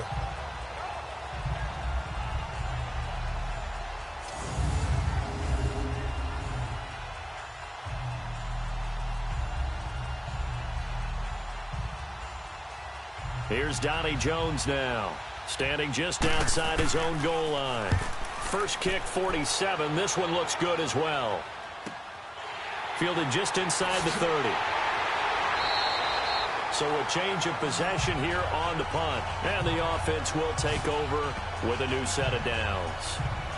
The Rams offense now, they get set and head back onto the field. And 3 interceptions in this game. And I would have to think, I wasn't a quarterback, but number 4 is kind of, oh, you're like, oh, man, I can't throw 4. No, and what's interesting is, what do the coaches decide to do now? Having thrown 3, do you alter your offensive strategy? Do you take the ball out of his hands and maybe turn to the running game? Or do you have that supreme confidence that he's going to turn things around? We'll see what they do. 4 down. Cut. 20. They'll start out on the ground with Gurley. And he will be brought down at about the 43 that time. Casey Hayward makes the tackle. Well, we saw him there trying to get it to the outside, trying to get to the perimeter, but not a whole lot of room there. But there's got to be one positive to that. If you keep moving laterally, creases tend to develop as the game moves on, and they can run it back inside later. Right. Move. Here we go. 20. Another carry now for Gurley. And he's going to take this one up only to about the 44-yard line. He'll be brought down at the 43.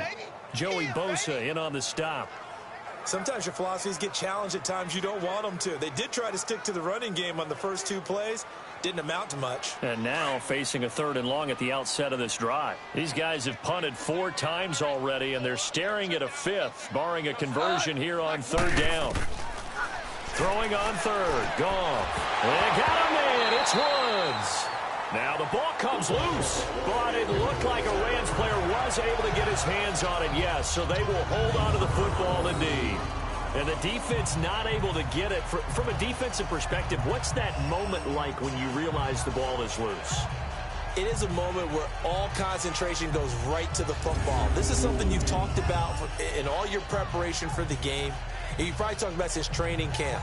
Knock the ball free, take it away from the other team, and now you have that chance.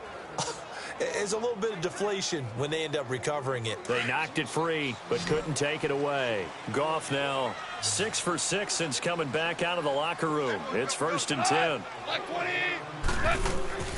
A play fake to Gurley. Now Goff. Going for the deep ball. And this is going to be intercepted. Picked off by Casey Hayward. Looking for Woods that time. So their woes on offense continue. That's the 2nd pick thrown here in the 3rd quarter. And we know it was ill-advised, but that was an opportunity to help them get back into the game. Instead, he throws another interception, and now their task is even tougher.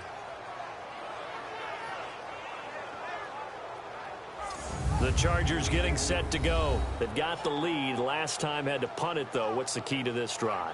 I think it's leverage. Leverage. Big guys up front. You know the motivational speech on the sideline is, guys, give us an opportunity. Protect the passer, create space for our runners, and let's go ahead and get these guys. Low man wins. Let's go do it on this drive. We'll watch that leverage on this drive. The previous play is under review.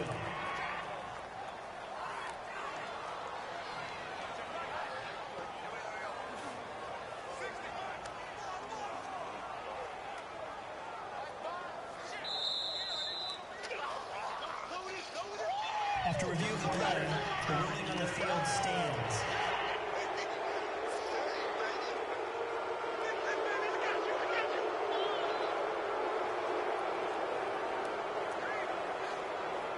So Rivers will lead the Chargers up 1st and 10 at their own 20-yard line.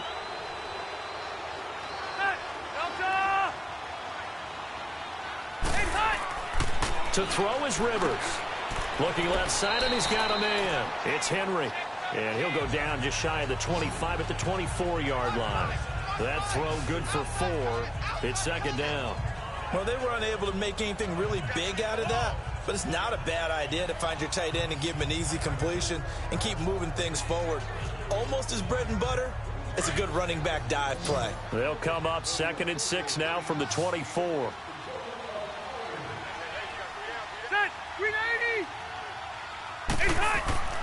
Play action now. Rivers.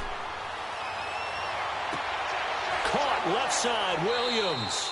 And they nearly get this all the way to midfield. Mark him down at the 49. A really nice gain of 25 yards.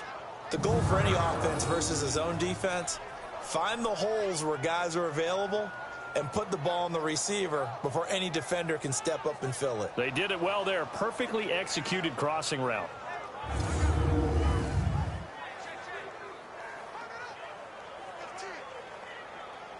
Let's go.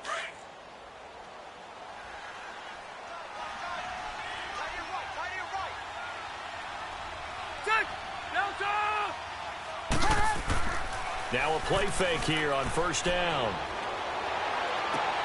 Across the formation, he's got a man. That's Allen.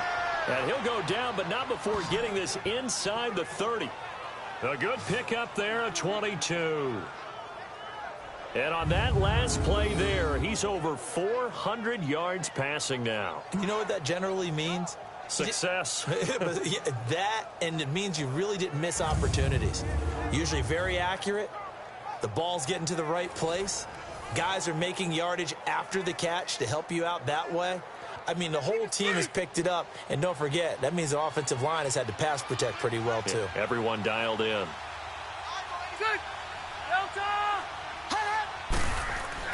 A 1st down throw here for Rivers. He couldn't quite hold it. Got hit. Ball pops out. Incomplete.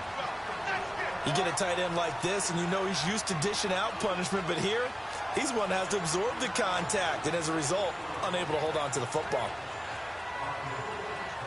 Here's 2nd and 10 now from the 29.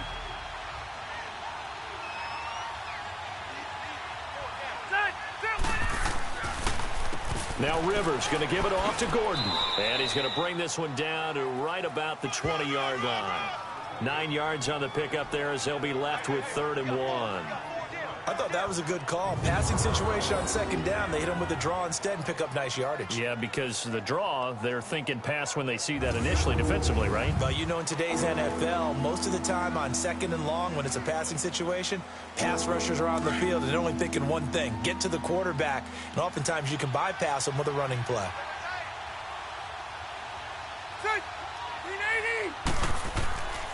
On 3rd down, that's Gordon. And brought down, but not before they get it inside the 10 to the 7. They're able to convert on 3rd down, and that sets up a 1st and goal.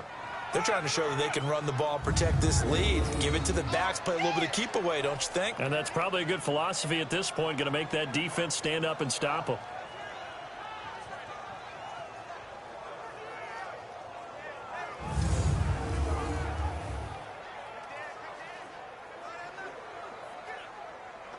Here you go, man.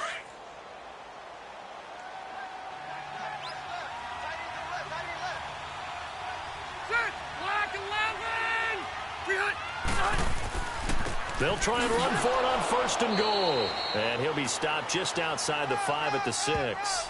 It's a gain of a yard, and it'll set up 2nd and goal. Be interesting to see now what they do offensively down near the goal line after not much there that time. As the offensive play caller, that may change your sequence now. Instead of coming right back with a running play, you may have to go to the air. And as they come to the line, they will not be able to get off another play as time has run out on this 3rd quarter. We'll return with more after this break. You're watching the NFL on EA Sports. Back now in Los Angeles. It's Charger football, and they've got the lead as well as we begin the 4th quarter.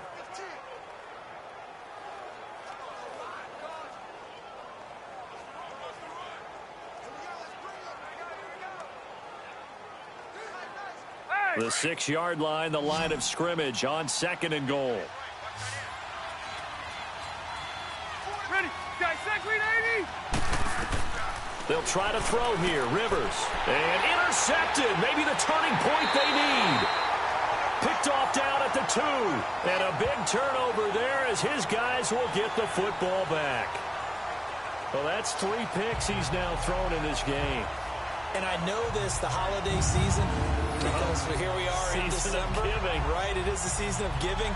Maybe for his own sake after the game, he may have to announce that he's donating certain amounts to charity for each interception that he threw. And the Rams getting set to go now. And they've sort of lost their way, partner. How do they recalibrate and get this proverbial train back on track? Well, this is where leadership really comes into play. How's the head coach handling it? The offensive coordinator? Sometimes they just make a joke. All right, guys, you had your fun? All right. Throw it out the window. Yeah, let's get back on track here. And sometimes that'll work just fine. I guess it's time now to lean on that leadership.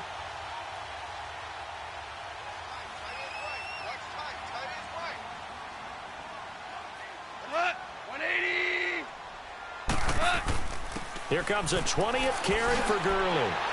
And he's able to get this up just shy of the 15. They needed some breathing room. He gave it to him. 11 yards and a 1st down. Oh, that's one to warm the hearts of all those old school football players, isn't it? Tough, hard, gritty run. Got behind his pads. Bowled over a few people. Look at that one, right up the gut. So up through 3 quarters, no reason to lighten up now.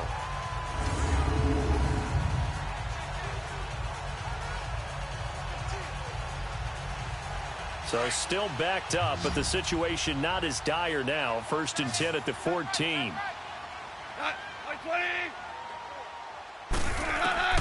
On 1st down, it's gone. Right side complete. That's Woods. And they're able to bring him down at the 20. A gain of 6 there on 1st.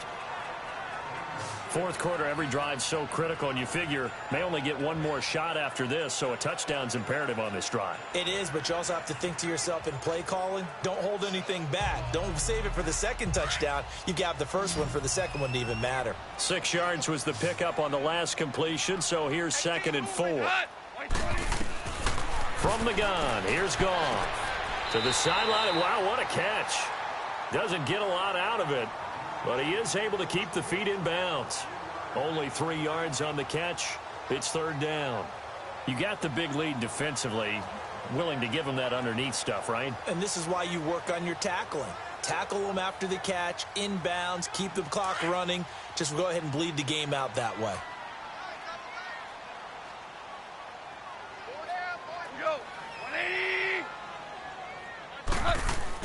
Goff wants to throw on 3rd and 1. It's a short one here, complete to his tight end. And he's going to have the 1st down yardage as he's down at about the 30-yard line. 1st target, 1st catch, and a 1st down. And a 2-score game, obviously, every play, every 3rd down, like we saw there, magnified, big pickup. It was a huge pickup. What they really want, though, is to not even get to 3rd down. They've got to maximize time and conserve as much as possible.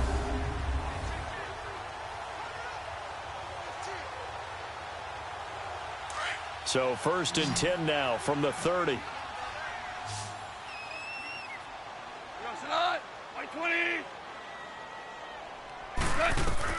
On 1st down, Goff. And Woods has it complete. And they'll get it up just short of the 45 at the 44. A good gain of 14 there, and it moves the chains. All right, this is the time of the game where they're down a couple of scores, and they've really got to get some yards in chunks, and they know the defense doesn't want to give those up, but they've got to find a way to take them anyway. Now the question is, can they string a few of those together? Goff in the offense with a 1st and 10, and he's 4 for 4 now, throwing the ball to start the drive. They'll run it now out of the gun. And he's going to get across midfield and into Charger territory. A solid run on 1st down, gain of 7, leaves him with a 2nd and 3. Well, partner, I know this type of running back. I mean, this size, this intensity usually gets better as the game goes on. I can just tell you from experience, the first few quarters, oh, you're eager. You come running up there, I'm going to tackle this guy. By the 4th quarter, you're coming up and thinking about it. And D-line wearing down 4th quarter. Yeah, that's not a guy they want to see consistently. Cut! 180! They keep it on the ground. This time it's Davis. And he'll take it down shy of the 45 at the 46. Now, yes, a 2-possession game, but a good chunk of time on the clock, so they have the ability still there to run it on 2nd and short, but maybe they need to pick it up a bit. You're right. They did pick up the 1st down there, but they, as you mentioned, they have to pick up the pace now because it's a 2-possession game. They've got to get there twice to make sure they have a chance to win.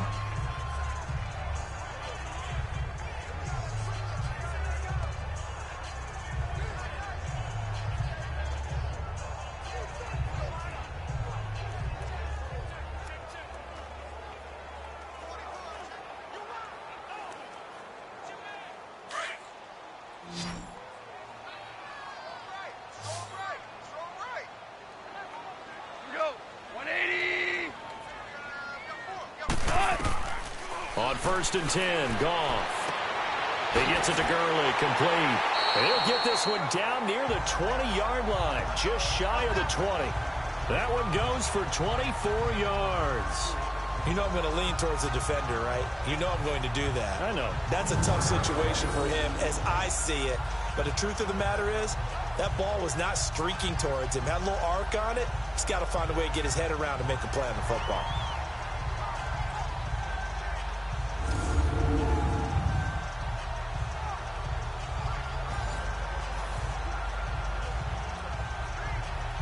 Goff in the offense with a 1st and 10, and he's hit on all 5 of his pass attempts on this drive so far. A shotgun snap for Goff. Throws a quick hitter on the slant. That's complete. 7 yards, the pickup on the pitch and catch. Obviously, this has not been a banner game throwing the football. So what you got to do, you got to kind of down focus, don't you think? Find the tight end, take some easier completions. Yeah, interception last drive. There he hits the reliable target. Able to get 7 on that 1st down pass play. 2nd and 3.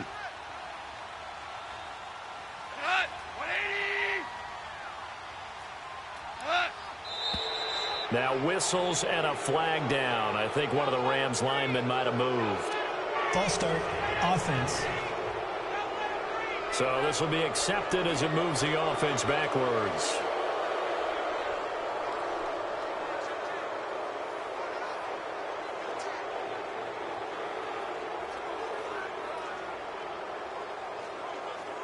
They were looking good on 2nd down, but now they're backed up 5 yards by the false start, and it's 2nd and 8.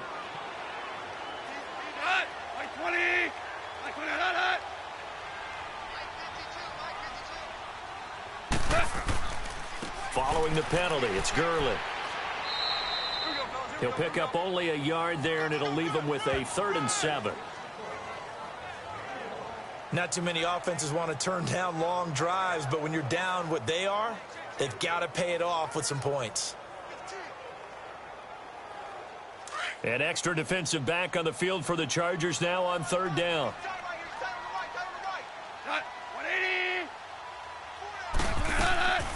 From the gun on 3rd down, Goff. This is caught. It's Cooks.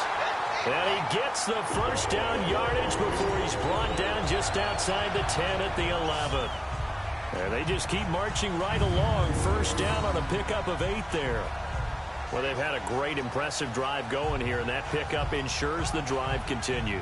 And not only do you continue the drive, which is demoralizing for the guys on the defensive side of the ball right now, but you make your own defense happy. They're able to get a little more rest over on the sidelines while this one continues downfield. Goff in the offense with a 1st and 10, and he's up to 7 for 7 now on this drive alone.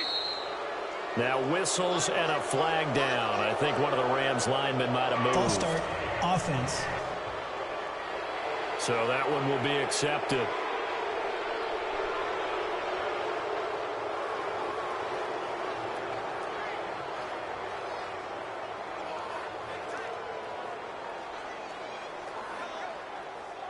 A false start backs him up 5, 1st and 15.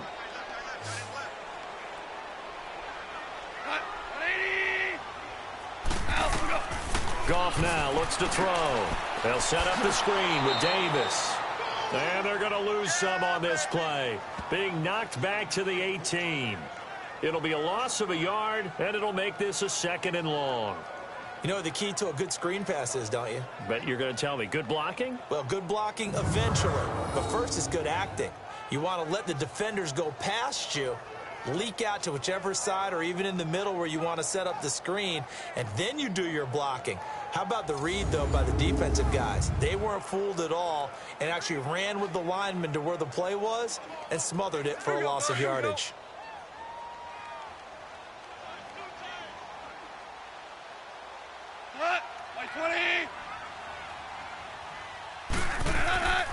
On 2nd down, Anderson. And able to push his way forward here for a good little gain. 4 yards on the pickup there, and now they'll have to contend with a 3rd and 13. When you find that kind of yardage, you couldn't be more confident as a ball carrier. And guess what? You're going to go back and tell your offensive coordinator, I'd like to keep carrying it, thank you. This offense 2 for 2 on 3rd downs on this drive. They're in for a tough test here, though. 3rd and long. Now whistles and a flag down. I think one of the Rams linemen might have moved. False start, offense.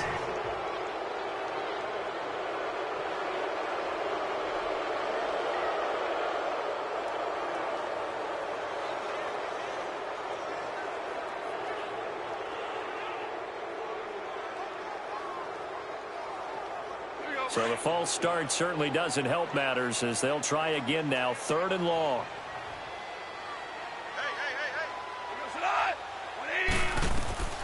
Out of the gun. Goff. To the sideline, and wow, what a catch there. He doesn't get a lot, but he was able to get the feet down complete. They get only 4 that time as that leads us to a 4th down.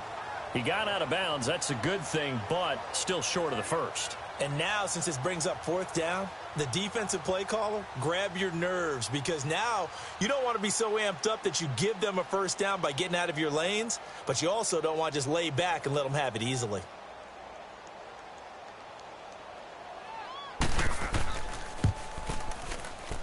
And Zerline's kick is good. And that will get the disadvantage now back down to 11.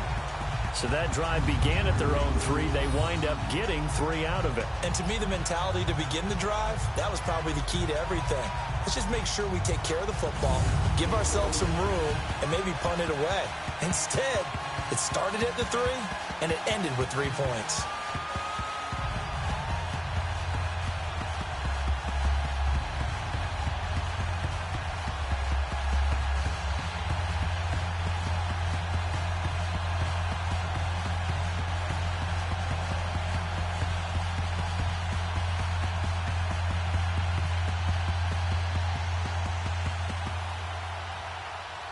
After the made field goal, Zerline back out there now to send this one away.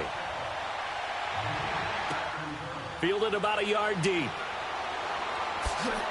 And he'll wind up getting an extra couple yards here for his trouble as he'll bring this one out to the 27. Phillip Rivers now gears up to lead the offense on the field. And he comes out on the heels of an interception he threw last time they had the ball. Yeah, and you know, the quarterbacks that I know that are the best ones, the ones that really know how to lead their team, they tell them, that's on me. That's my bad. But let's go back out there and move ahead again, guys. We can get this done. One good thing for him, it did only lead to 3 points and not a touchdown after that turnover. Big thanks to the defense. So Rivers will lead the Chargers up 1st and 10 at their own 27.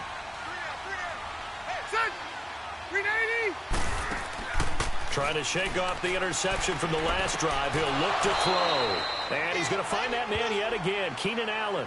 Solid way to start the drive. 13 yards, picking up the first. Another nice pickup through the air, and I think a lot of people might expect them to run the ball in this situation, Brandon. But with this lead, they're electing to throw the football. Swings, slants, quick outs, things that they consider safe.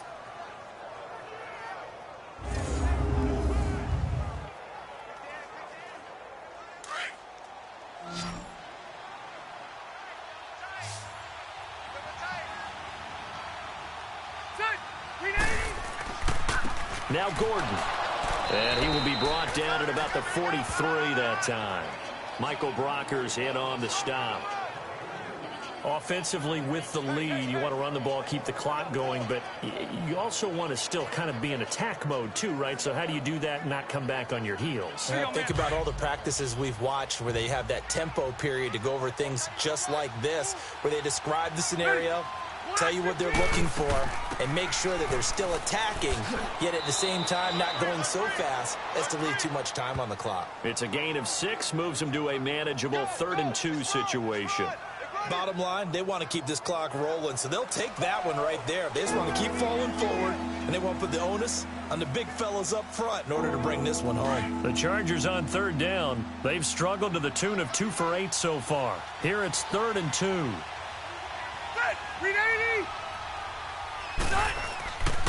They'll try and run it. Here's Gordon. And they go backwards here. Losing yardage back at the 48-yard line.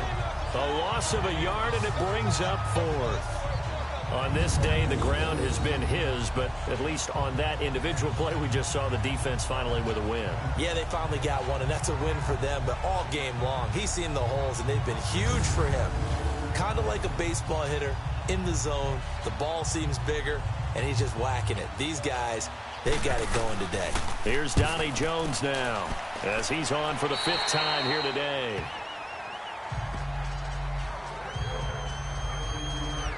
Getting set to go again here, Robert Woods marches back onto the field. Let's see here, Charles. 6 catches, over 100 yards. Call that a pretty good day at the office. And I love the accumulation. The catches, the yardage. That means he's having a pretty good impact on this ball game and really helping his team out in a big way. Means he wants the football again, right? And it's funny because some of these receivers are very vocal about how much they're getting it. Others are quieter, but they still let you know, give me the ball, I'm going to make a play. Goff will lead the Rams up here 1st and 10 at the 33-yard line. Here's Goff. And it pops free. The collision there jarred the ball loose and brings up 2nd down. So he can't hang on, and as I watch that unfold, I remembered an expression that I've heard, maybe from you, I don't know, but you're going to get hit anyways, might as well hold on to the ball. Right, you know a coach said that, right? Yeah. Not an actual player. Not a chance at all. Way easier said than done. 2nd and 10 from the 33-yard line. 2nd and 10, Goff again. Throwing middle, but it's incomplete. Cooper Kupp was his intended target, and it's 3rd down. Had an open man that time, but ended up putting a little too much heat on it, don't you think, partner? Absolutely, just needed a touch more air under it. Instead, he fired an absolute bullet. So back-to-back incompletions, and that has him staring at a 3rd and 10.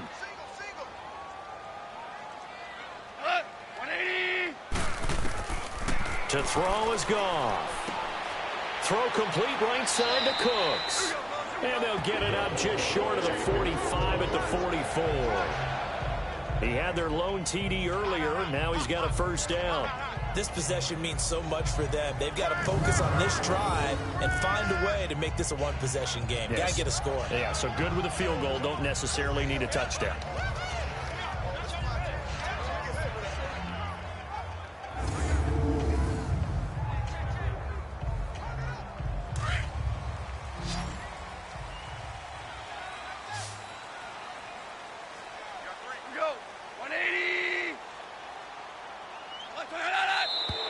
Now whistles and a flag down. I think one of the Rams linemen might have moved. False start, offense.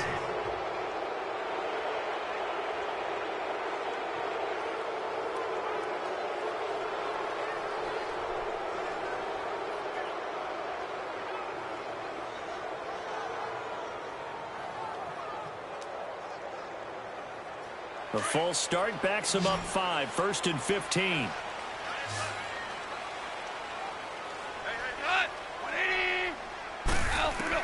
Goff throwing again. It's caught left side by Cooks. And he's going to get this down to the 35-yard line. A very solid gain of 27.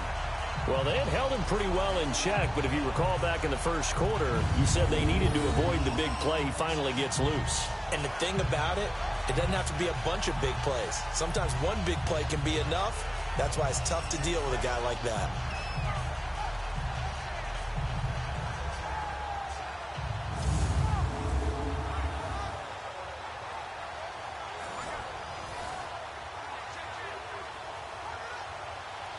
Ball up to the 35 now as they come up on 1st and 10.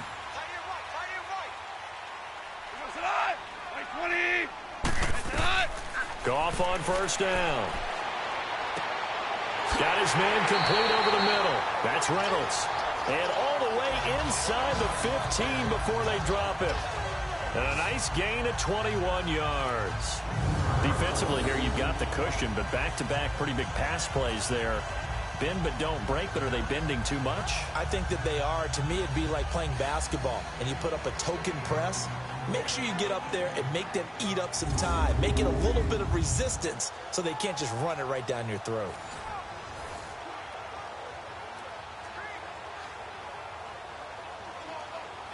Clock running, under 4 to play now as they come up on 1st and 10.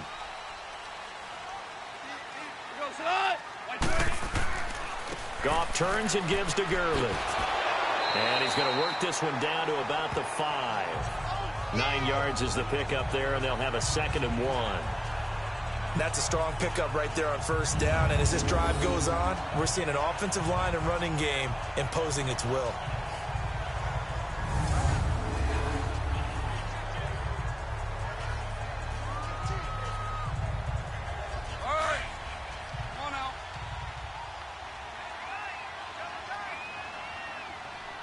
In the backfield is Anderson. And he'll get it up the middle. And he takes it across for a Rams touchdown. C.J. Anderson, a 5-yard touchdown run. And the Rams are able to get back within a touchdown. And there you go. Nothing really too complex. Block, keep to your assignments, let them run it in. They did it. Fundamental football. Good blocking beats good tackling on that play. End result, touchdown. A big play coming now for the Rams as they'll go for 2.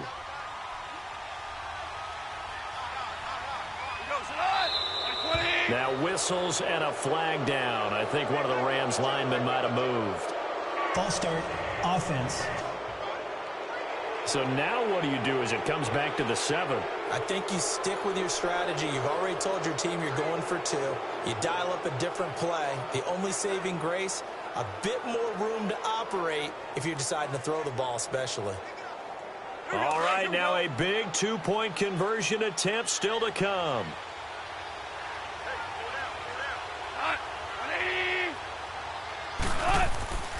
And they'll still try and run for it. And they'll get him down here at about the 5-yard line. But he will not get in here. He's stopped up short of the goal line, and this will remain a 5-point game. Well, partner, since this new 2-point rule came into play, offenses spend a lot more time working on it. That means the defenses are doing the exact same thing.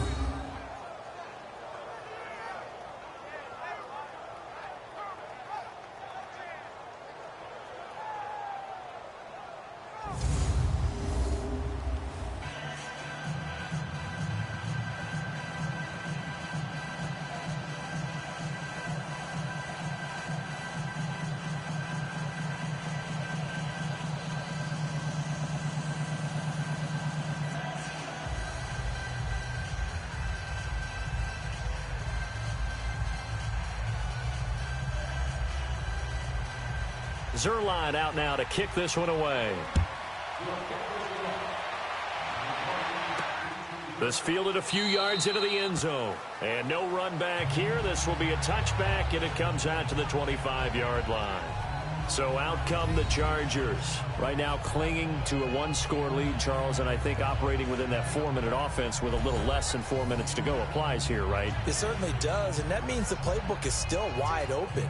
But you are a little bit more careful about what you're calling. You want plays that are going to gain yardage, how would you say it, consistently, right? You don't need the big shots downfield, but make sure the clock continues to run. Pile up the first downs. And the goal, end the game with your quarterback kneeling down at the end, and you still have the lead.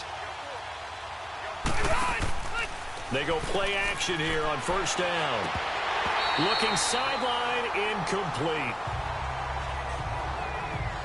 And it is true. You can draft the fastest. You can draft the most athletic guys. But if they don't know the art of positioning, sometimes it's all for naught. In this case, in the right spot, help force the incompletion. Yeah, but had his hands on it for a second. Would have been a tough catch, though. Falls incomplete.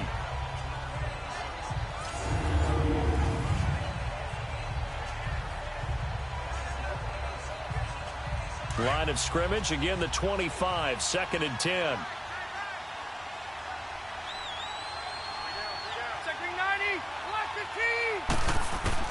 On second down, Rivers again. Oh, there's that man again. It's complete. 6 yards is the pickup, and that'll lead to a third down.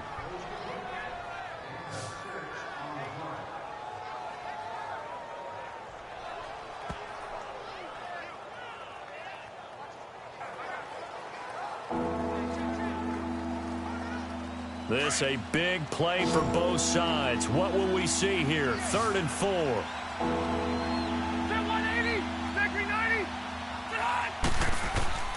From the gun, Rivers. And this is going to be incomplete. Aqib Talib, the veteran Pro Bowler, there to get a hand in, knock it away. Certainly looked like they were getting ready to convert there on 3rd down, but what an effort to get his hand on that one, knock it away, and brings up a 4th down decision.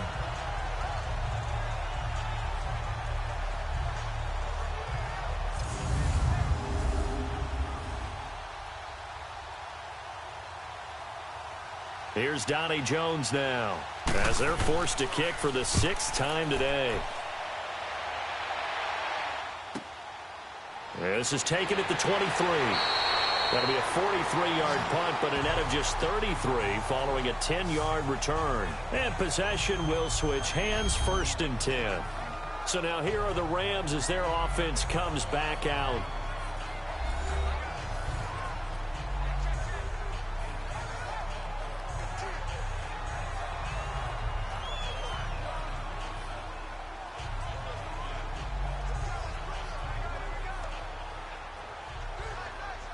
Goff will lead the Rams up here, 1st and 10 at the 33-yard line.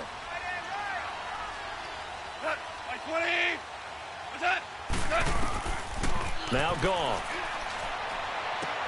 And Cooks has it over the middle. And he'll be taken down, but not before they work it across midfield. Great way to start the drive. 20 big ones in a 1st down. Tell you what, he's been able to put the ball in some tight spots all game long. That throw, no different. Yeah, a lot of people would call it a gutsy type of a throw. I think he looks at it as, I can do it, so it's not that big of a deal to me, and I'm going to keep firing.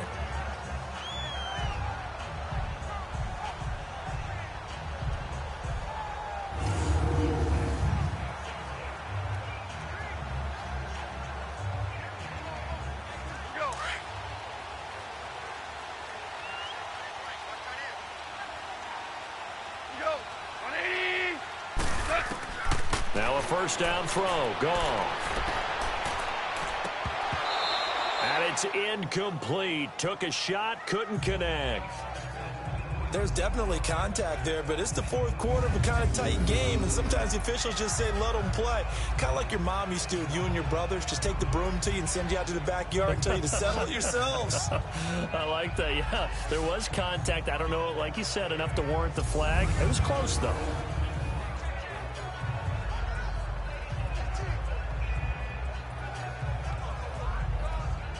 So after the incompletion on 1st, now 2nd and 10.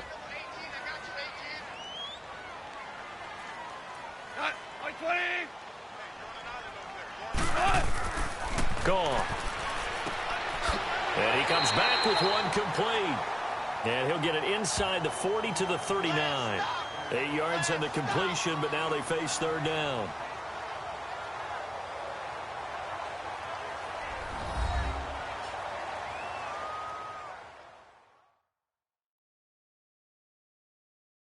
So it's Rams football here as we get you reset. And let's see what they've come up with offensively after having time to talk it over.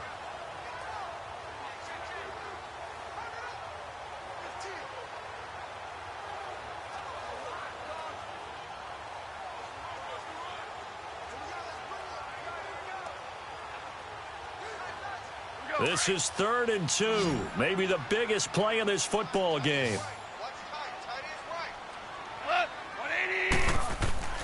To the air again. Goff.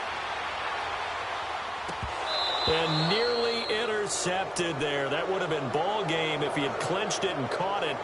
Instead, it gives him one more chance here on 4th down. This defense has watched their lead dwindle away. This is where they really need to bow up.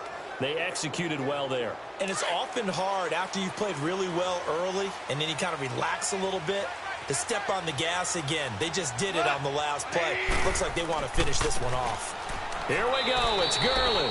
And boy, is he close. Did he get there? No, they're going to say he's short of the line to gain. Well, they were looking for a clutch play there on 4th, unable to come up with it. How about that defense, though, huh? How about that D? Yeah, momentum swing. And, you know, I remember playing how much 4th downs were emphasized. You know, because, as you said, it's a momentum play. It's also a big test for you. You know, if people are going to go for it on 4th down, they believe you're not up to the challenge. You want to show them differently.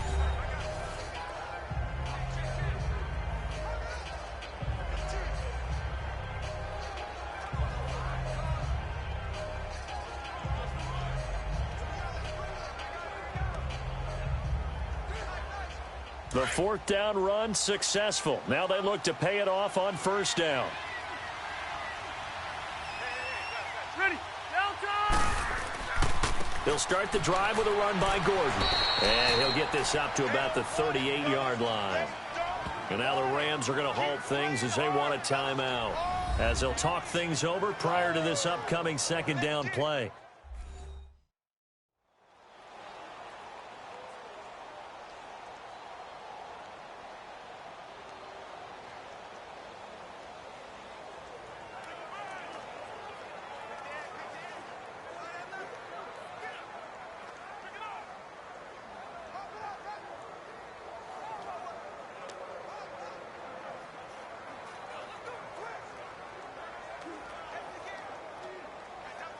This, in all probability, another run here on 2nd and 8.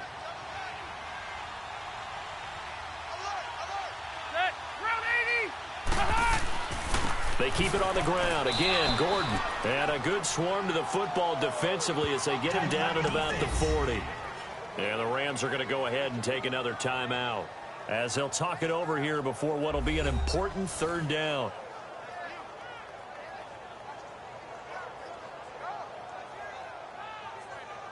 All right, so the timeout over and all 11 men back out onto the field for the defense.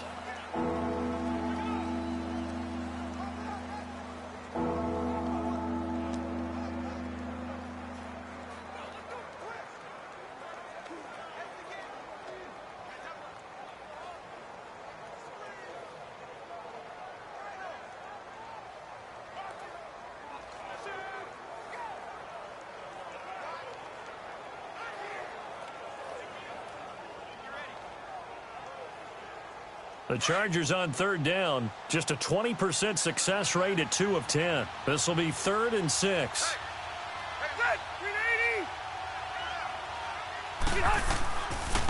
They run it here with Gordon, and he will be brought down at about the 43 that time. And play is stopped here. Timeout. It's the defense calling the timeout here, as they'll head to the sideline and talk over what to do next.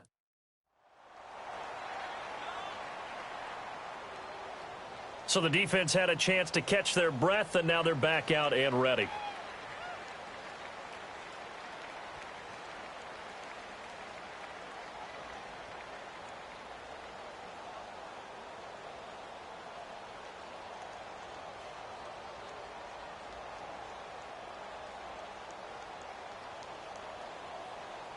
Here's Donnie Jones now as he's on to punt for L.A. 46 on his first kick. This one in that neighborhood as well. And a little too much mustard on that one. It hits a couple yards into the end zone. A missed opportunity there maybe to pin him back. Now the Rams offense, they worked their way back on the field. And last time they were very fortunate, this offense. They went for it on fourth, turned it over in their own territory, but the other guys held up. They didn't give up any points. So how about the guy with the #1 headset on the sidelines, the head coach? That was planned going into it, not necessarily to not get the first down or to have the defense have to hold up. But he trusted his defense. Trusted his defense very much, and I think that's how he's going to play this game. Go for it. Be aggressive, because I've got the wild bunch backing me up over here on my own sideline. We'll see what his offense can do. He's back to throw. He'll throw underneath for Gurley. And this one will go to the 28-yard line. It's an 8-yard pickup, and it'll make it a second down. Back to throw. Throwing left side, it's complete. And he slips up past the 45 before being tackled. They call his number again. It's his 6th catch and a first down. He'll look to throw. Dumps it off to Gurley. And he'll be brought down just shy of midfield at the 49-yard line. Call it a 3-yard gain, and it'll be second down. Clock continuing to roll as the Rams try to get going again. And at 50 seconds left, he'll spike it to stop the clock.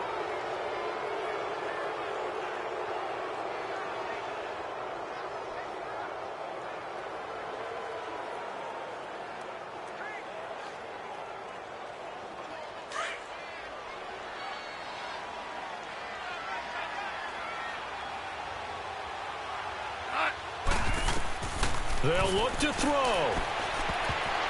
And nearly intercepted there. That would have been ball game if he had clinched it and caught it. Instead, it gives him one more chance here on 4th down. So he's unable to complete it there, and just not the game that you would expect from him. He's been off the mark really start to finish. Yeah, it makes you wonder what exactly is going on. Is he a little bit dinged up here, or is it just off just by a bit? Maybe he can get it back in this situation. He'll need to. And down by 5, they've got to go for it here on 4th down.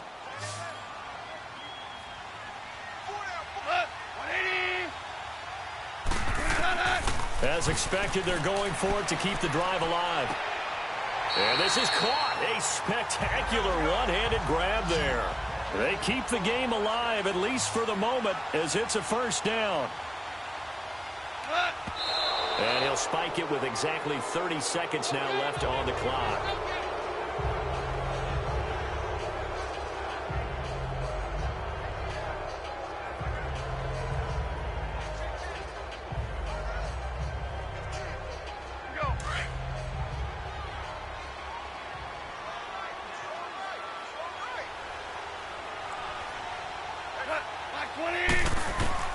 Back to throw. Throw left side, complete to Cup. And he takes this just a few yards shy of the red zone before going out. 7 catches for him now, and this last one, a first down. Well, how about keeping your head about you in this situation? No more timeouts. Finds a way to get out of bounds. Now they can breathe a little bit as they contemplate what to do on the next down.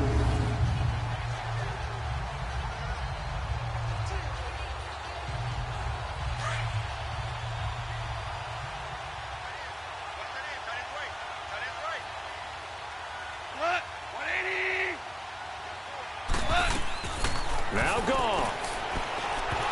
Over the middle, and it's incomplete. He was looking for Todd Gurley, and that'll bring up second down. Let's face it, you can run the route tree as many times as you want, get in sync, practice it, do all those things. But once you get to game speed, it doesn't always time up quite that well. That one goes incomplete. Once again, they'll go from the 23-yard line on 2nd and 10. And looked like some movement there. Let's get the call. False start, offense.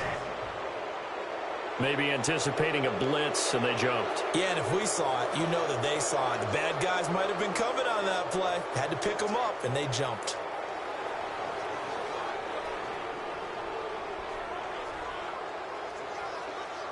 And that false start penalty certainly not helping their cause here. 2nd down and long.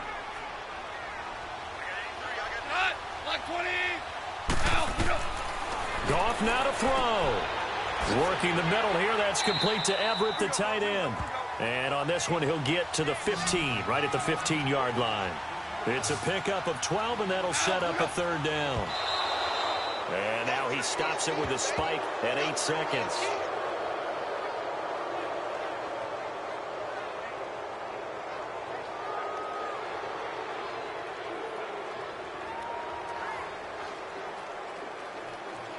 One score down. Here we go. They're going to go for it here on 4th down.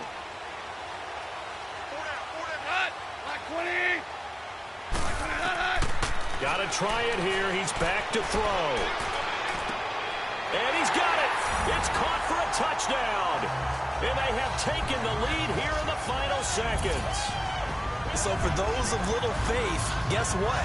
It got done. They now have the lead with that touchdown this late in the contest. I wonder if that was a play they were holding or a play that they just knew would work from past experience. Well, I just saw it in their eyes on the sideline before starting that last drive, and they did. You're right. They got it done. Looks like they're going to be the winners. Now Goff will lead the Rams up to go for 2.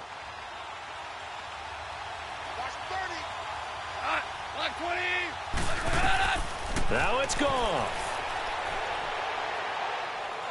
And a big loss here as he's taken down. Well, I think it's easy to figure out why they went for 2 there, right? You want to make sure you're guarding against a field goal beating you. Yeah, but with this little time on the clock, they just need to worry about protecting on the kickoff. That's the big one. And with the kickoff coming up, I wouldn't squib it. I would kick it deep, but not so deep that the return guy can get it. I want to make someone else handle the football. Yeah, put some height on it and take some time down.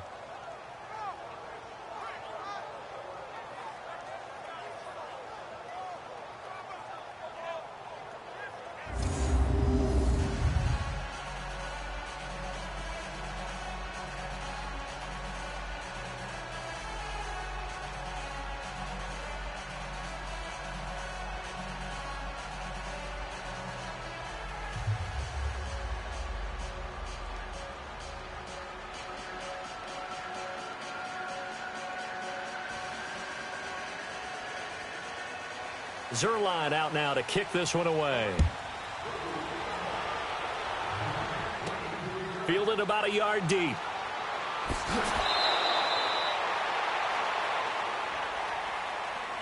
Well, this one, partner, was fun down to the very end. They got the points late, right before the whistle. Then the ensuing kickoff. They were hoping for magic on the other side, but couldn't get that spark. Fun if you won, and fun for us, because we got to watch it and call it. That magic that you were talking about didn't occur at the end, but what a game all the way through.